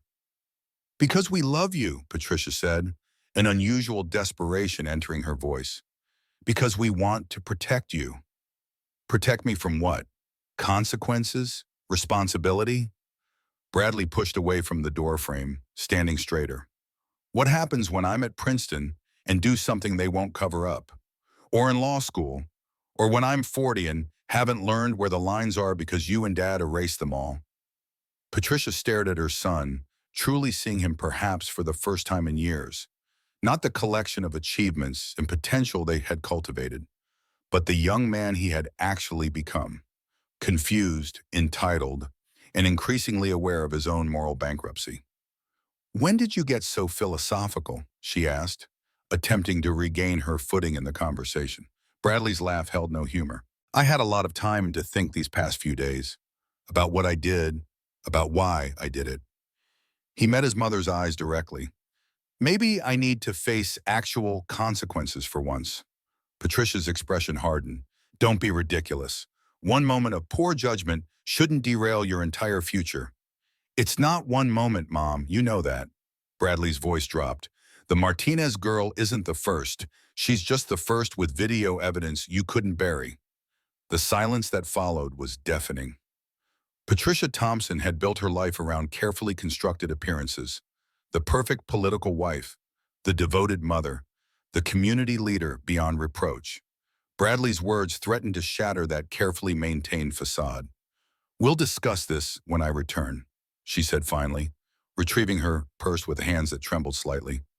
Your father and I have always done what's best for you, Bradley. That hasn't changed. But as she left, Bradley remained in the kitchen doorway watching her retreat. For the first time in his 18 years, he had glimpsed the depth of his parents' moral compromise, the lengths they had gone to insulate him from the natural consequences of his actions. And he had begun to understand how that protection had shaped him into someone he was no longer sure he wanted to be. The Martinez home stood in stark contrast to the Thompson residence, a modest two-bedroom bungalow in Oak Ridge's working-class east side, with weathered siding that needed painting and a small front yard kept neat through Roberto's weekend efforts. Patricia Thompson sat in her luxury SUV across the street, gathering her resolve before approaching. She had done this before, discreet visits to quietly resolve unfortunate situations involving Bradley, or years earlier, Richard. The conversations were always different, but followed the same essential pattern. Express sympathy, suggest mutual benefit in avoiding prolonged conflict, present the financial offer as a practical solution rather than a bribe. Most families accepted, grateful for the unexpected windfall and relief from continued stress. The Martinez home, however, presented a new challenge. No lights were visible through the windows. No vehicles sat in the driveway. After 15 minutes of waiting, Patricia was forced to accept that no one was home. The direct approach would have to wait. She reached for her phone instead, accessing the list of contacts she had assembled after the initial incident. Roberto Martinez worked at Peterson's Auto Repair until 6:00 p.m. Sophia should be at school, though reports indicated she had been spending after-school hours at the library lately.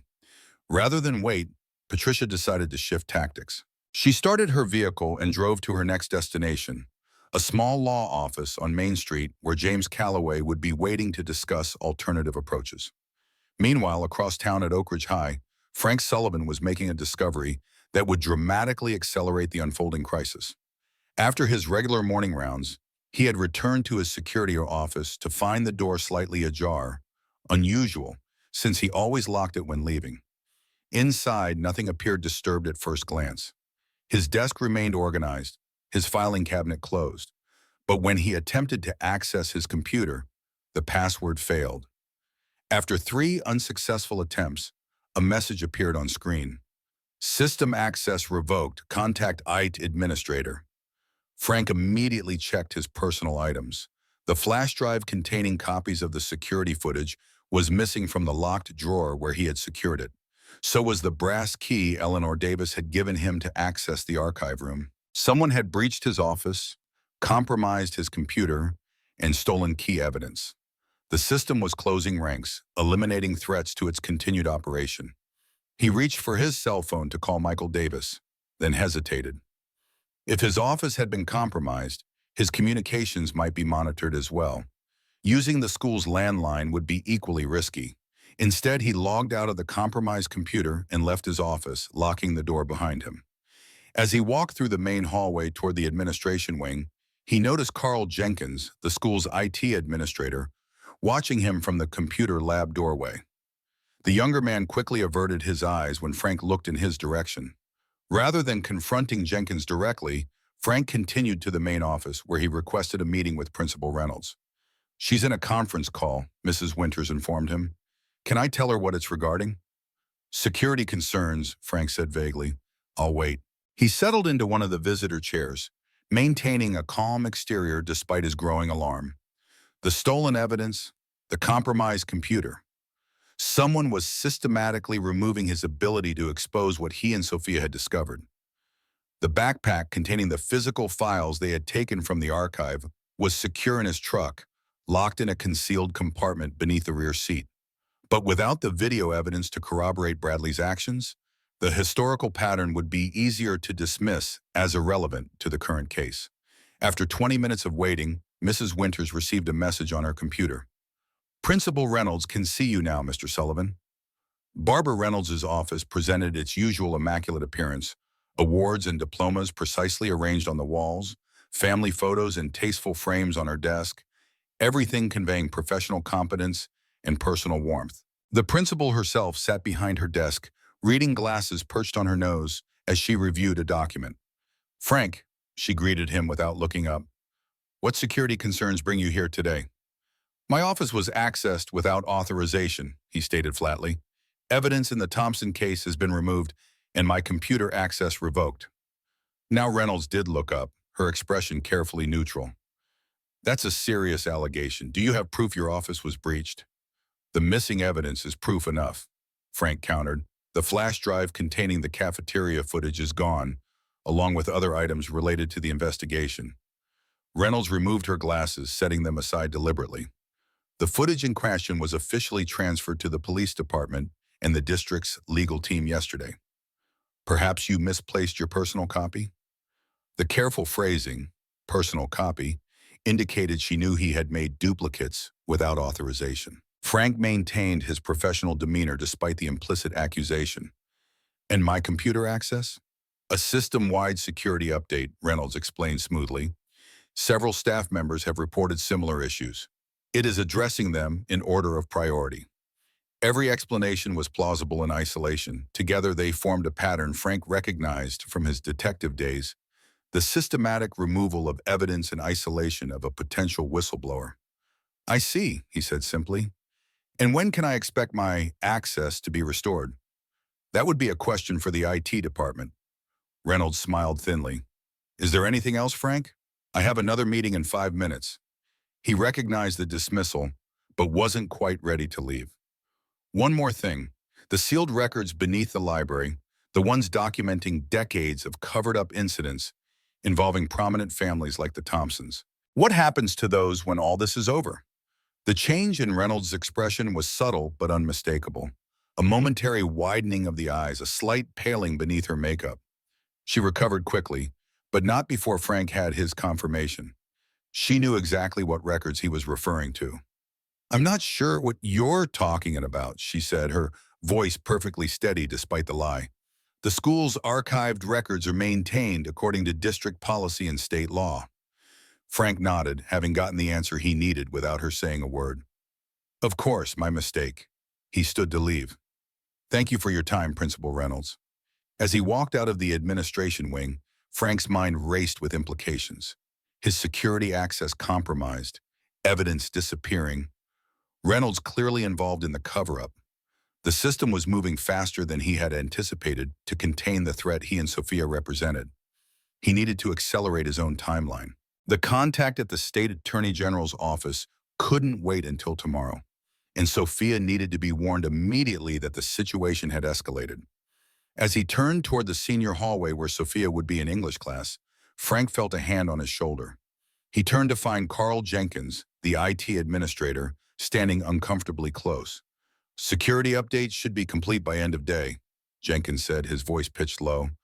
Until then, may be best to use the time for something else. His eyes flicked meaningfully toward the exit. Off campus. The message was clear. Leave now, voluntarily, or be removed. Frank studied the younger man, noting the nervous sweat at his temples, the way his eyes couldn't quite meet Frank's directly. Thanks for the update, Frank replied evenly. I think I'll take your advice. As he walked toward the exit, Frank sent a text message to the one person he knew wasn't compromised by the Thompson influence. Meet me at Wilson's. Urgent. Bring S if possible. System compromised. Michael Davis would understand the reference to George Wilson's store. And with luck, he could get word to Sophia before the school administration realized the extent of what they had discovered in the archive beneath the library. Frank pushed through the main doors into the bright October sunshine, aware that he might never return to Oak Ridge High as its head of security. After 3 years of watching, documenting, and waiting for the right moment, events were now moving with unstoppable momentum. The long-buried secrets of Oak Ridge were finally rising to the surface, and like all secrets kept too long in darkness, their emergence into light would change everything. The Silver Dollar filling station stood as a weathered sentinel at the crossroads where Oak Ridge's town limits dissolved into rolling farmland. Late morning sunlight glinted off its faded metal sign, the vintage gas pumps long dry but preserved as nostalgic decoration. Inside, the scent of coffee and old wood mingled with the peculiar blend of fishing bait and microwave burritos that constituted the store's primary merchandise. George Wilson looked up from his newspaper as the bell above the door announced Frank Sullivan's arrival. One glance at his friend's face told him everything he needed to know. They moved faster than you expected, George stated rather than asked, already reaching beneath the counter for the coffee pot. Frank nodded grimly, accepting the steaming mug with a grateful nod. Office breached, evidence missing, computer access revoked. He kept his voice low despite the empty store. They know we found the archive. George whistled softly. Reynolds? Definitely involved. Probably others too. Frank took a long sip of coffee, the familiar bitter warmth steadying him. I texted Michael to meet us here, asked him to bring Sophia if possible. The girl's in danger? Frank considered this carefully. Not physically, not yet, but they'll try to isolate her, pressure her to recant or accept a settlement. He set his mug down with controlled precision. The Thompsons can't afford to let this become public. Not just Bradley's actions, but the decades of similar incidents they've buried. George nodded, understanding the gravity of the situation. At 70, he had witnessed the Thompson family's influence over Oak Ridge for most of his life. First as a returning Vietnam veteran struggling to find his place, then as a small business owner, constantly navigating the town's complex power dynamics. Your truck clean? He asked pragmatically. Frank shook his head. Can't be sure. Might have been tagged while I was inside the school. Without further discussion, George limped to the back room, his prosthetic leg making a distinctive rhythm on the worn floorboards. He returned moments later with a set of keys. Take my old Chevy, it's behind the store. Not much to look at, but the engine's solid. He pressed the keys into Frank's hand. What is your play here, Sullivan? Frank pocketed the keys, grateful for his friend's unquestioning support. Get the evidence to the state attorney general's office in Lansing. Michael's sister has been documenting similar patterns for years. Combined with what we found in the archive, it should be enough to trigger an official investigation. One beyond the Thompsons' influence. The bell above the door jingled again as Michael Davis entered, still in his police uniform. He nodded to both men, his expression carefully neutral, but his posture alert. Couldn't reach the girl, he said without preamble. School says she's absent today. Called in sick this morning. Frank frowned. That doesn't make sense. She was fine yesterday evening. Roberto called her in, Michael clarified. I spoke to him after getting your text. They're at the old Martinez farm. He got a call from the bank this morning, something about irregularities with his mortgage that required immediate attention. Convenient timing, Frank observed darkly. Too convenient, Michael agreed. The bank president plays golf with Mayor Thompson every Sunday. He glanced around the store, professional caution evident in his movements. What happened at the school?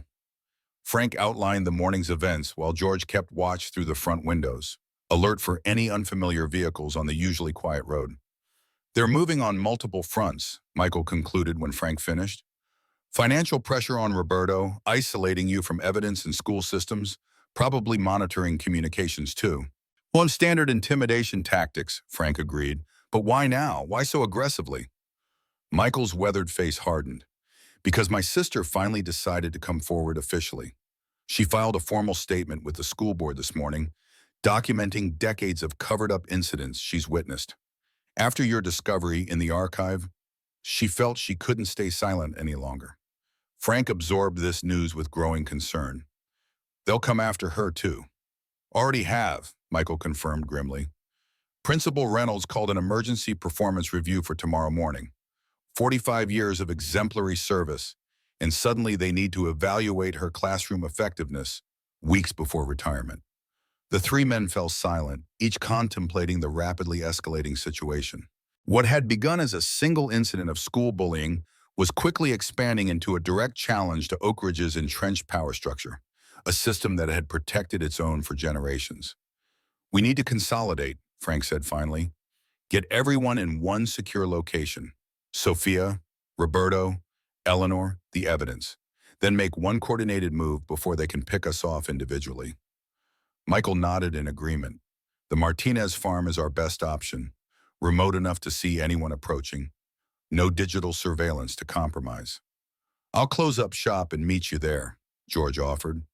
Might be useful to have an extra set of eyes, and I've still got my service rifle from the Army. Seeing Frank's expression, he added, just precautionary. The Thompsons play hardball, but they're not stupid enough to try anything violent. Don't be so sure, Michael countered soberly. People with generational wealth and power don't surrender it easily. When they feel truly threatened, he left the implication hanging. Frank drained his coffee and stood. I need to get the archive files from my truck, then head to the farm. Michael, can you get Eleanor? Already planned to. She's packing essentials now. Michael checked his watch. I'm officially on patrol for another 4 hours. Should give us some cover while we move everyone. As the men finalized their plans, none of them noticed the dark sedan parked behind the feed store across the street, or the telephoto lens capturing their meeting through the filling station's front window. The Martinez family farm sat nestled in a shallow valley 5 miles outside Oak Ridge proper. Originally purchased by Miguel Martinez in 1962, the 20-acre property had once been a thriving small operation producing vegetables for local markets.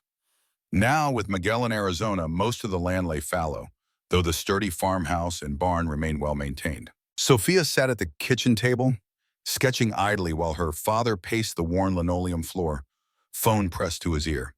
The morning's sudden evacuation from their home had left her disoriented and anxious, especially after Roberto had confiscated her cell phone as a precaution. Yes, I understand the mortgage terms, Roberto was saying, his normally calm voice tight with controlled frustration.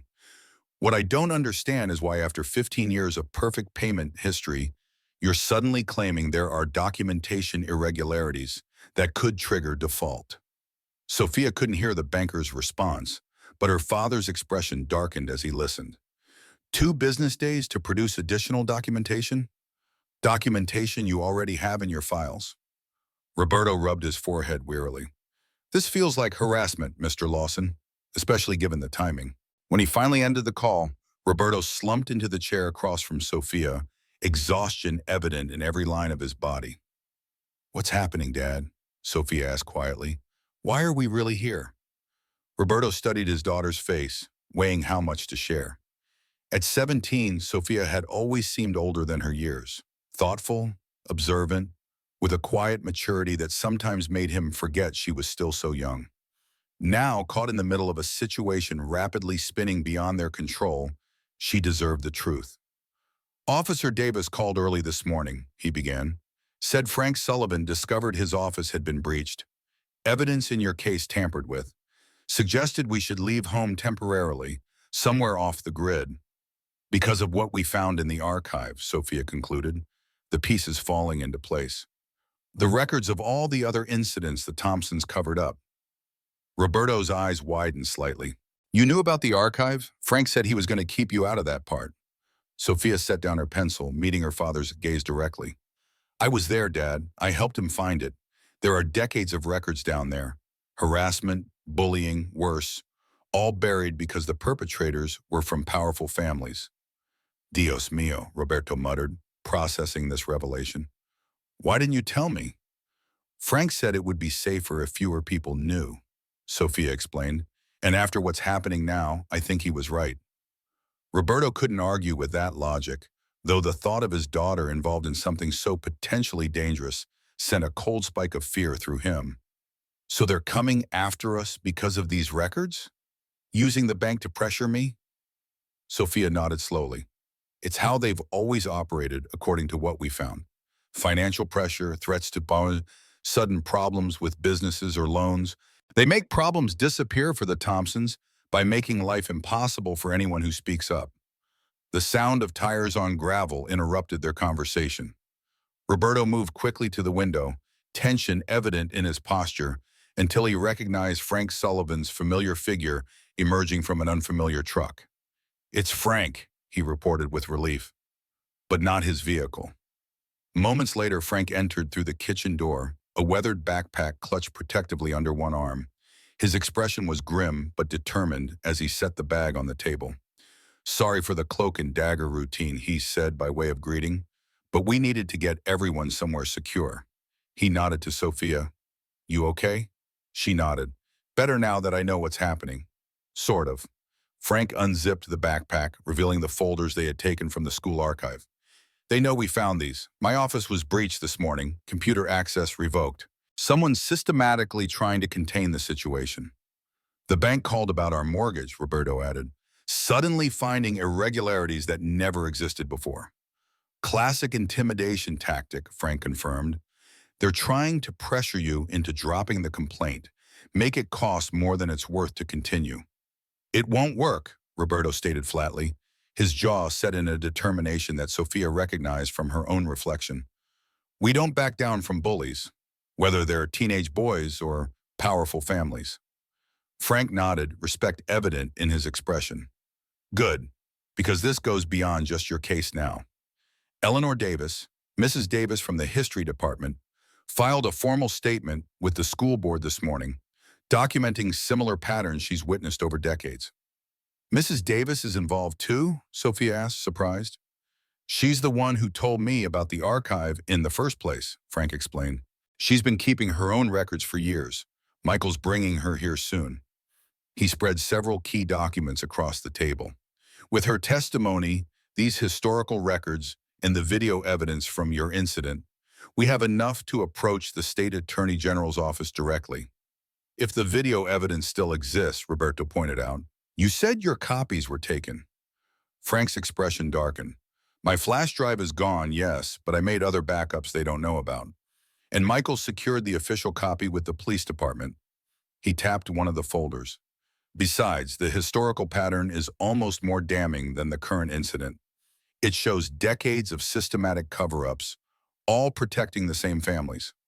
The kitchen fell silent as the three contemplated the documents spread before them. Physical evidence of generations of abuse, harassment, and corruption. Names repeated across decades. Thompson, Calloway, Reynolds, incidents buried, victims silenced, justice denied again and again. What happens now? Sophia finally asked, her voice small but steady. Frank checked his watch. Michael's bringing Eleanor here. George Wilson is closing his store and joining us too. Once everyone's assembled, I'll make the call to my contact at the Attorney General's office. We do this properly by the book, with everything documented and witnessed. And until then, Roberto asked. Until then, we wait and watch. Frank moved to the window, scanning the approach to the farmhouse with practiced eyes. The Thompsons won't give up easily. They've controlled Oak Ridge too long to surrender without a fight. As if summoned by his words, another vehicle appeared on the distant gravel road leading to the farm. Michael Davis's personal SUV, followed by George Wilson's ancient pickup truck. Frank visibly relaxed at the sight of their allies approaching.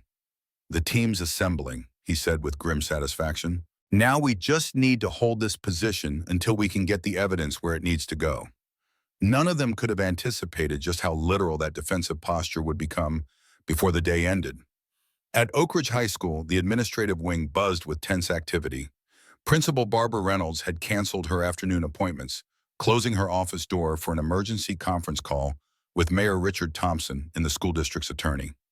In the IT department, Carl Jenkins worked feverishly to scrub access logs and security footage, showing Frank Sullivan's movements over the past week. The system was in full damage control mode, executing well-practiced protocols for containing potential scandals. But beneath the surface efficiency ran an undercurrent of genuine alarm. The situation was developing in ways their usual methods couldn't easily manage. Sullivan's gone off-grid, Jenkins reported anxiously when summoned to the principal's office. His phone's either powered down or the battery's been removed. No digital footprint since he left the building this morning. Principal Reynolds' carefully maintained composure showed signs of strain as she relayed this information to the phone on her desk, set to speaker mode. That's unfortunate, but not unexpected, Mayor Thompson's voice emerged from the device, unnaturally calm. What about the Martinez girl and her father? Also unreachable, Reynolds confirmed. The girl was called in sick this morning. Roberto hasn't reported to work. And my sister? A new voice asked. William Reynolds, the principal's husband and school board president, who had joined the call from his law office downtown. Eleanor's not answering her phone either, Barbara admitted. She filed that statement with the board office this morning, then left campus. Her afternoon classes have been covered by substitutes. A heavy silence followed this report, broken eventually by Mayor Thompson's measured voice. They're consolidating, getting everyone and everything in one place before making their move. The sound of ice clinking in a glass carried through the speaker. We need to locate them before they can reach anyone at the state level. Michael Davis is the key, William Reynolds suggested. He's Eleanor's brother. If anyone knows where they've gone, it's him. Davis is on patrol until 4, the mayor noted. I've already spoken with Chief Wilson about having him recalled to the station for an urgent matter. We'll know his whereabouts within the hour. Barbara Reynolds twisted the gold bracelet on her wrist, a nervous habit she thought she had abandoned decades earlier. Richard, perhaps we should consider a different approach. If they do have documented evidence from the archive, fighting this directly could make things worse. Are you suggesting we simply surrender? The mayor's voice carried a dangerous edge. Allow decades of history to be rewritten because of one security tape and some dusty old files? Not surrender, Barbara clarified quickly, but maybe a strategic compromise. Bradley admits to a momentary lapse in judgment, takes a more substantial punishment. We implement new anti-harassment policies with actual teeth. Show we're addressing the issue seriously. And the historical records?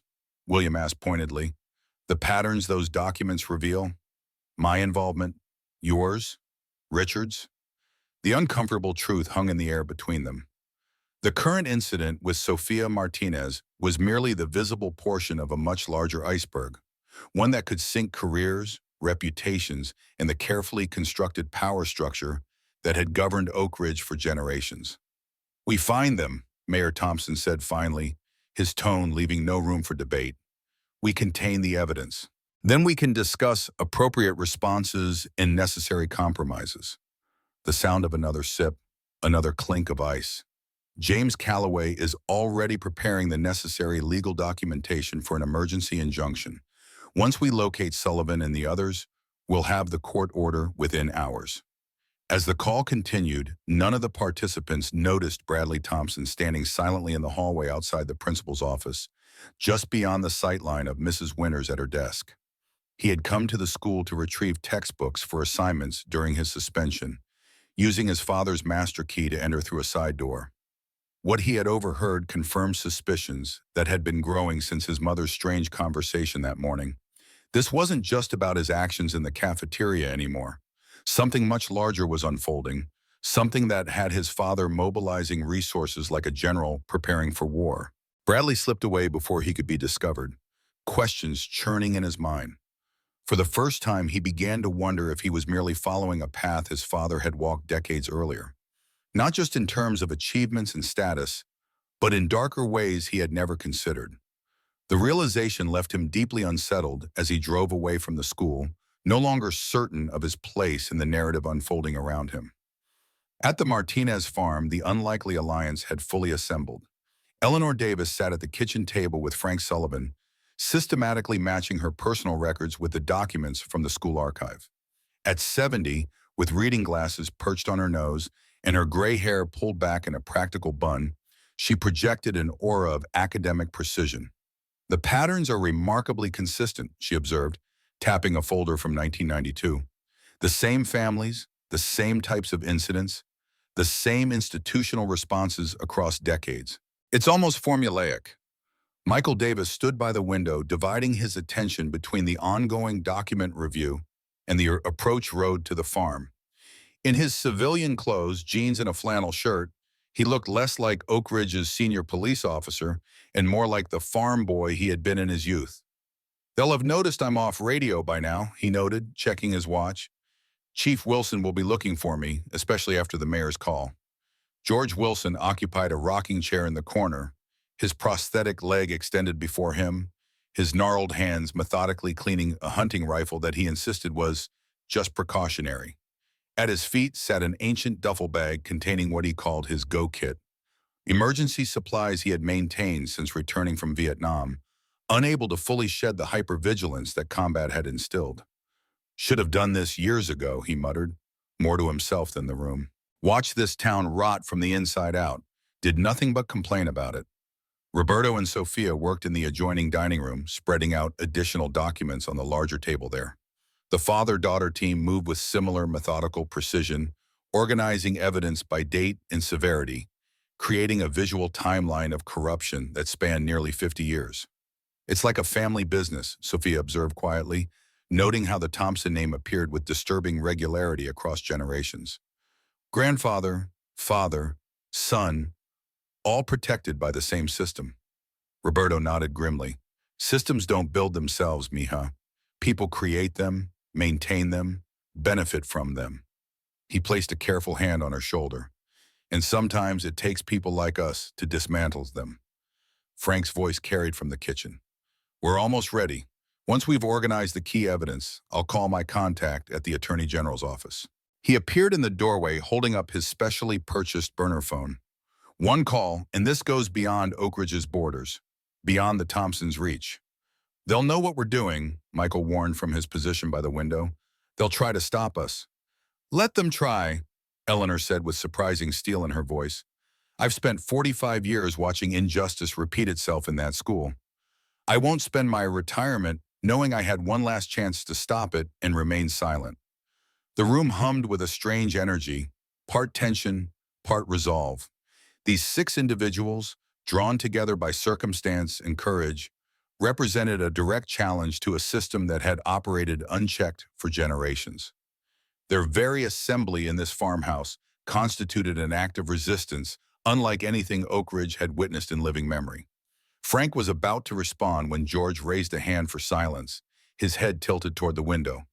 "Vehicle approaching," he reported quietly. "Not one I recognize." Michael joined him at the window, peering carefully around the edge of the curtain.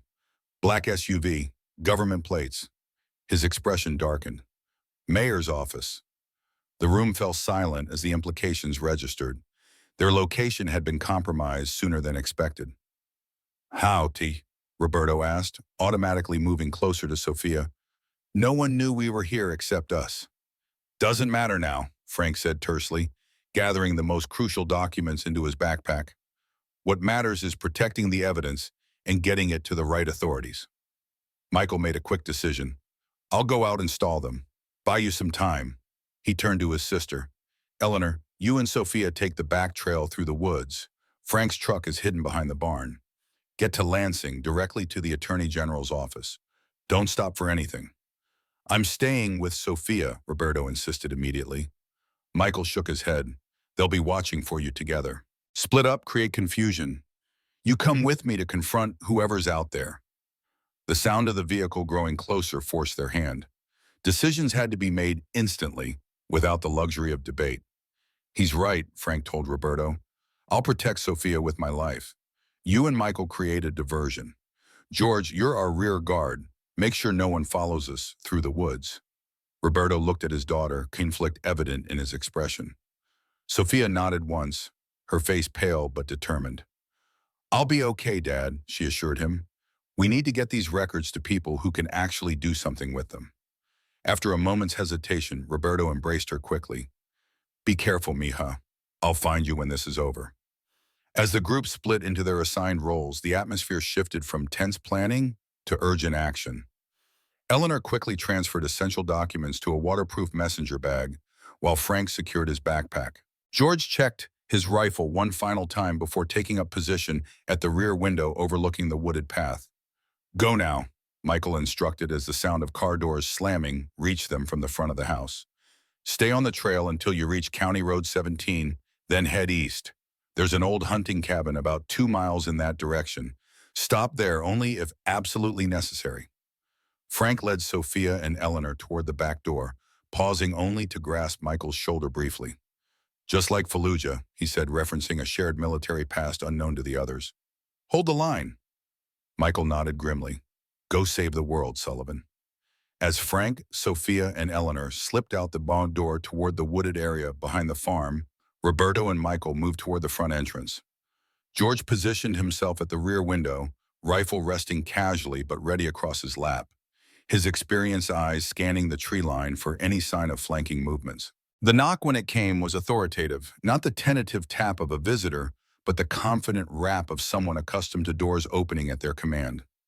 Michael opened it to reveal James Calloway, the Thompsons' attorney, flanked by 2 men in dark suits who practically screamed private security. Behind them, a uniformed Oak Ridge police officer stood uncomfortably beside the SUV, clearly unhappy with his assignment. Officer Davis, Calloway greeted him with professional neutrality. This is unexpected. I was looking for Roberto Martinez. That's me, Roberto stepped forward. What can I do for you, Mr. Calloway? The attorney held up an official-looking document.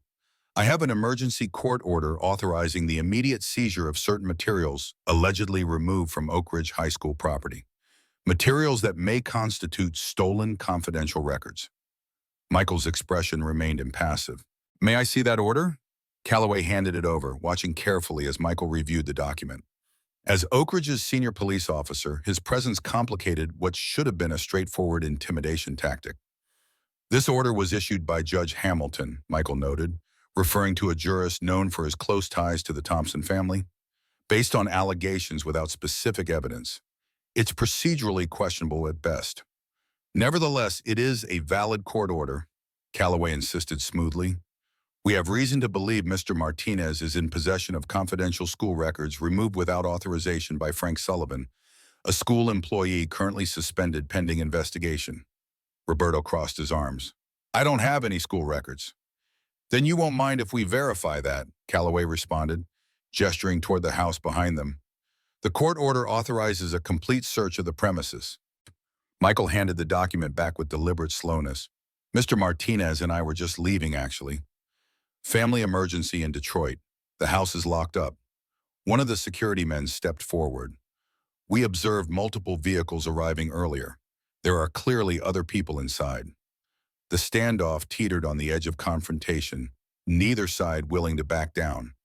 In the tense silence, the distant sound of an engine starting carried from behind the farmhouse. Frank's borrowed truck beginning its escape with the crucial evidence. Calloway's head turned toward the sound, his eyes narrowing with suspicion. What was that? Farm equipment, Roberto improvised quickly. Timer-based irrigation system. The security men exchanged glances, clearly skeptical. One began moving toward the side of the house for a better view of the rear property. I wouldn't, Michael cautioned. his hand casually moving toward his hip where his service weapon would normally be holstered. Though currently unarmed in his civilian clothes, the practiced movement carried an unmistakable warning. The security man hesitated, looking to Calloway for direction. The lawyer assessed the situation with cold calculation, weighing the risks of escalation against his primary objective. "Check the outbuildings," he instructed the men. "If you encounter anyone, detain them for questioning regarding the missing records." As the security personnel moved toward the barn, Michael and Roberto maintained their positions at the front door, physically blocking entry to the house itself. The uniformed officer remained by the SUV, his discomfort with the situation increasingly evident. Inside, George Wilson watched the unfolding scene through various windows, dividing his attention between the confrontation at the front and the escape route through the woods. So far, no one had moved to cut off the rear path, suggesting the Thompson forces hadn't fully secured the perimeter.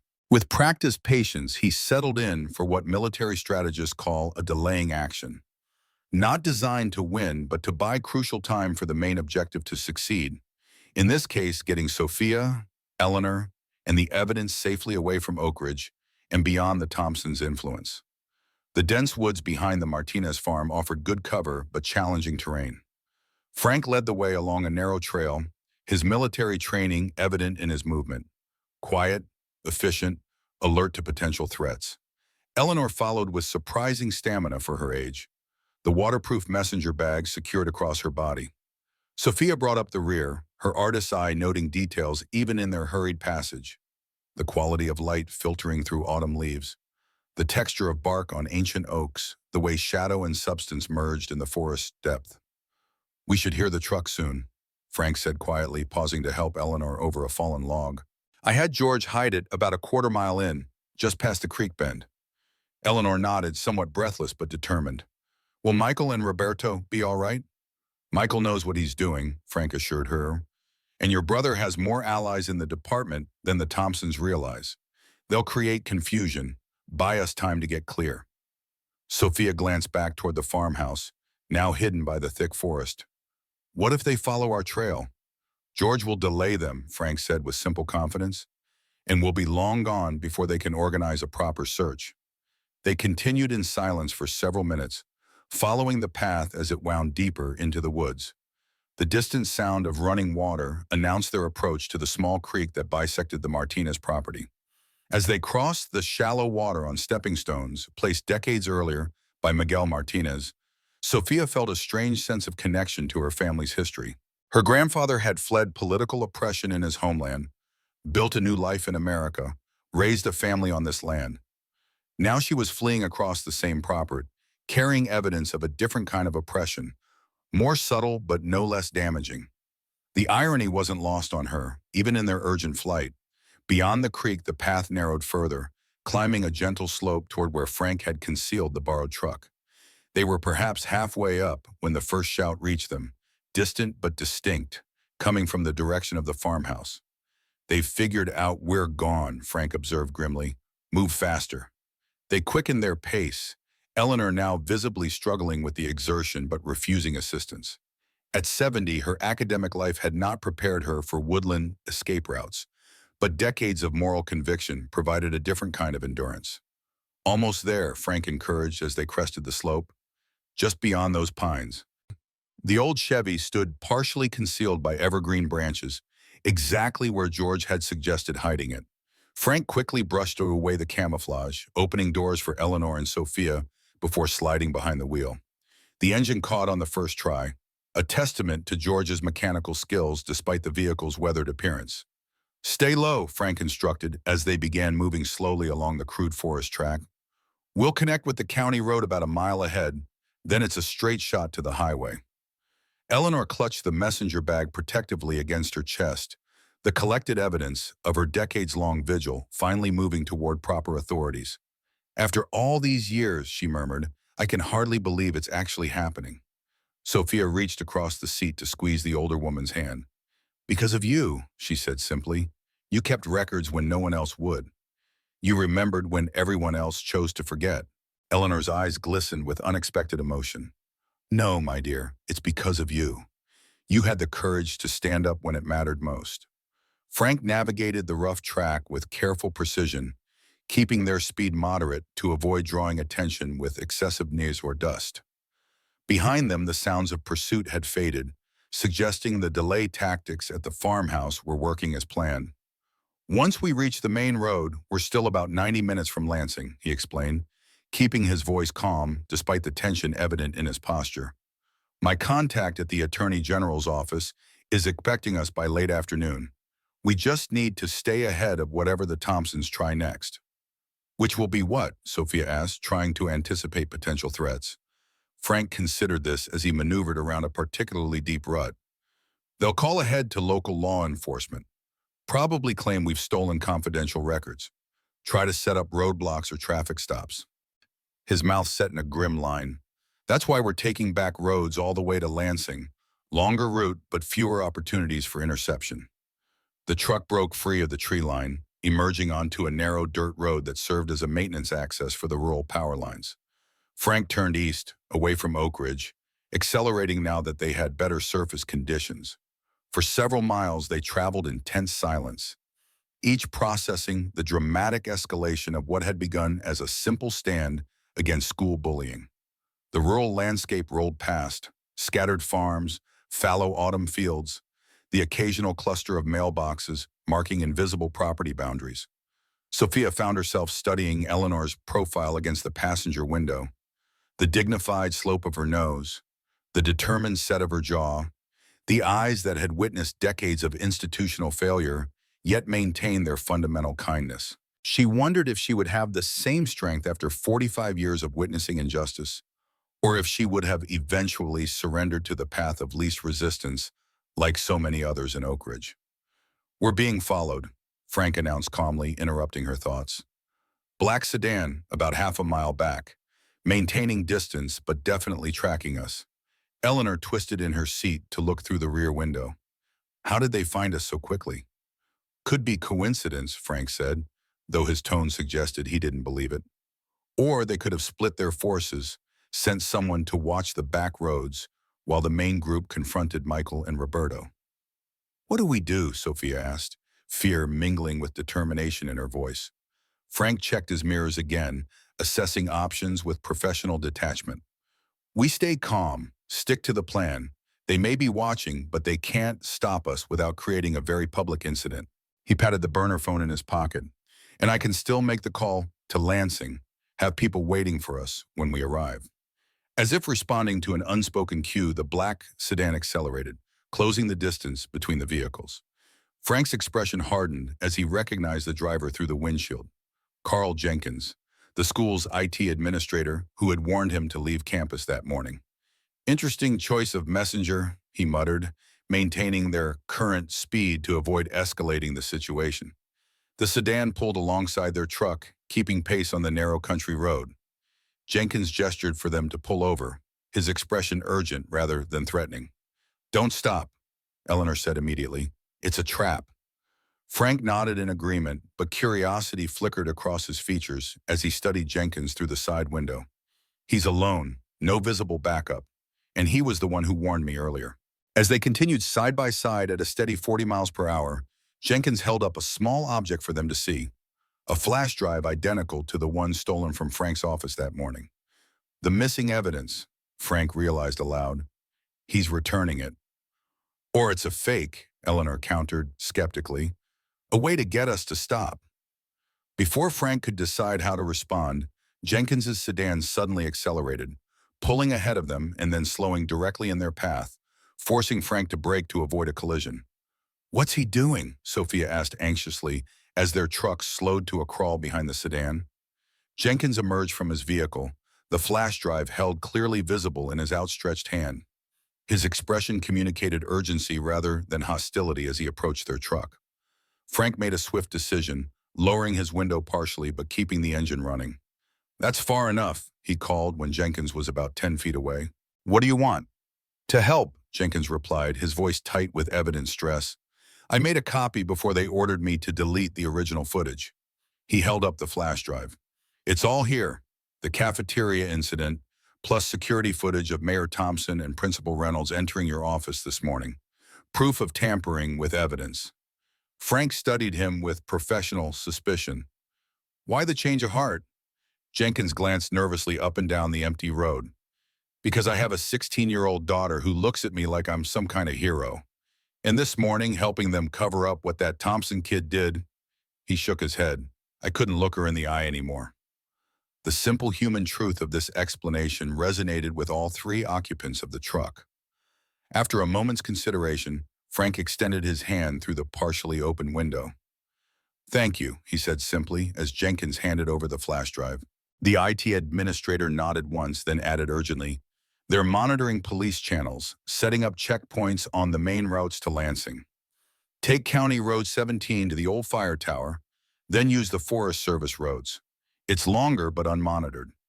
Without waiting for a response, he returned to his sedan and executed a rapid three-point turn, heading back in the direction of Oak Ridge without another word. Frank examined the flash drive carefully before pocketing it alongside the burner phone. That was unexpected. Can we trust him? Eleanor asked pragmatically. Or what he gave us? We'll verify the contents when we reach the Attorney General's office, Frank decided. But his warning about checkpoints matches what I would do in their position. He turned the truck onto a side road, following Jenkins's suggested alternate route. Sometimes conscience wins out over self-interest. Not often, but sometimes. As they continued their journey along increasingly remote roads, the confrontation back at the Martinez farm was reaching its own resolution. The security personnel had completed their search of the outbuildings, finding nothing but farm equipment and decades of accumulated storage. Their frustration was evident as they reported back to Callaway.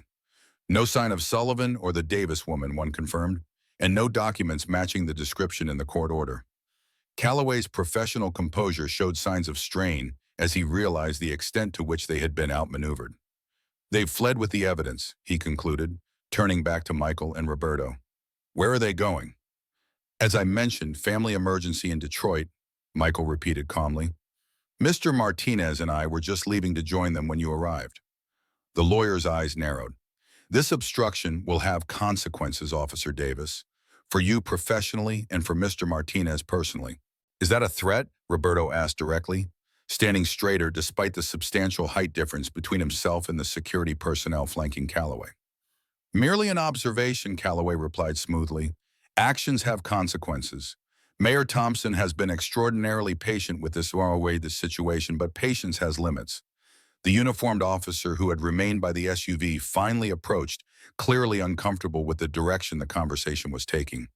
Mr. Callaway, the court order has been executed. The premises have been searched as authorized. There's no legal basis for further action at this location. Callaway regarded the young officer with thinly veiled contempt. Thank you for your legal assessment, Officer Parker. I'm sure your expertise in constitutional law is most impressive. Michael stepped slightly forward, a subtle move that placed him protectively between Roberto and the increasingly hostile visitors. The officer is correct. Your business here is concluded. I suggest you leave private property before this becomes a matter of trespassing. The standoff stretched for several tense heartbeats before Callaway finally nodded to his security team. We're done here, for now. He turned back to Michael and Roberto. This isn't over, not by a long shot. As the group returned to their vehicle, George Wilson watched from the rear window of the farmhouse, rifle still casually positioned across his lap. Only when the SUV had disappeared down the gravel drive did he allow himself a small smile of satisfaction. Round one to the good guys, he murmured to himself, finally setting the rifle aside. Hope Sullivan and the others are making good time. Indeed, Frank's truck was now deep in the network of Forest Service roads that crisscrossed the state land between Oak Ridge and Lansing. The unpaved tracks were rough but passable, winding through dense woodland that glowed with autumn colors in the late afternoon sunlight. Should reach the main highway in about 20 minutes, Frank reported, checking a paper map spread across the steering wheel during a brief stop. From there, another hour to Lansing. Eleanor nodded, fatigue evident in her posture, but determination undiminished. And your contact will meet us there? Called him while you were stretching your legs, Frank confirmed, indicating the burner phone. Assistant Attorney General James Morrison. We served together in the first Gulf War before he went to law school. He's expecting us by 6, has a team standing by to secure the evidence and take formal statements. Sophia, who had been quietly processing the day's dramatic events, finally voiced the question that had been building within her. What happens after that? To Bradley? To Principal Reynolds? To all of them? Frank considered this carefully before answering. The evidence we're bringing establishes a pattern of institutional corruption spanning decades. That kind of case takes time to build properly. He folded the map with practiced efficiency. Bradley will likely face juvenile charges for the incident in the cafeteria. The adults involved in the cover-up, more serious consequences, potentially criminal charges for obstruction, evidence tampering, maybe even conspiracy. In Oak Ridge itself, Eleanor asked softly, the town has been shaped by the Thompson influence for generations. Communities can heal once the source of corruption is removed, Frank said, though uncertainty flickered briefly across his weathered features. It won't happen overnight, but systems can be reformed if enough people demand change. They continued their journey in thoughtful silence, each contemplating the potential ramifications of their actions. What had begun as one girl's stand against the school bully had expanded into a direct challenge to decades of entrenched power and systematic corruption. The outcome remained uncertain, the cost potentially high, but the necessity of their actions undeniable. As the truck emerged from the forest onto the main highway leading to Lansing, the setting sun painted the western sky in brilliant oranges and golds. Sophia found herself sketching the scene in her mind, storing details for future rendering. The quality of light, the silhouette of pine trees against the fading day, the determined profiles of her unlikely allies. Whatever happened next, this moment, this journey, had already changed her in ways she was only beginning to understand. The quiet girl who had spent years avoiding attention had found her voice and her courage when it mattered most. That transformation, regardless of the legal outcomes ahead, represented its own form of victory against the systems designed to silence those who dared to challenge the powerful. In Lansing, as evening settled over the capital city, Assistant Attorney General James Morrison waited in his office, having cleared his schedule upon receiving Frank Sullivan's call. The evidence these witnesses were bringing, historical records, security footage, first-hand accounts, potentially constituted one of the most significant public corruption cases his office had seen in years. As his team prepared interview rooms and evidence processing protocols, Morrison contemplated the courage required for these individuals to stand against a system that had silenced so many before them. Particularly the young woman at the center of it all, Sophia Martinez, whose simple refusal to accept harassment had triggered a chain of events that might finally bring accountability to generations of abuse and corruption. Sometimes, he reflected, the most profound changes begin not with grand gestures or revolutionary declarations, but with one person simply saying no more and meaning it. The sun disappeared beyond the horizon as Frank's truck continued its steady progress toward Lansing. In the growing darkness, the headlights illuminated the road ahead, a path leading not just to the state capitol, but toward a future where the powerful could no longer count on silence and fear to protect them from the consequences of their actions. For Sophia Martinez, for Eleanor Davis, for Frank Sullivan, and for countless unnamed victims across decades of buried incidents, that future represented the justice too long denied, the accountability too long avoided, and the healing too long delayed. It represented in its most fundamental sense the America that should be rather than the one that had been allowed to exist in the shadows of power and privilege. As Lansing's lights appeared in the distance, Sophia felt a profound sense of completion. The journey that had begun in humiliation and isolation in a school cafeteria was approaching its resolution in the halls of justice, where even the most powerful must eventually answer for their actions. Whatever challenges still lay ahead, she would face them with the same quiet courage that had brought her to this moment, standing up not just for herself, but for all those who had been silenced before her. The light of truth, once ignited, cannot easily be extinguished. And in Oak Ridge, Michigan, that light was about to illuminate decades of darkness.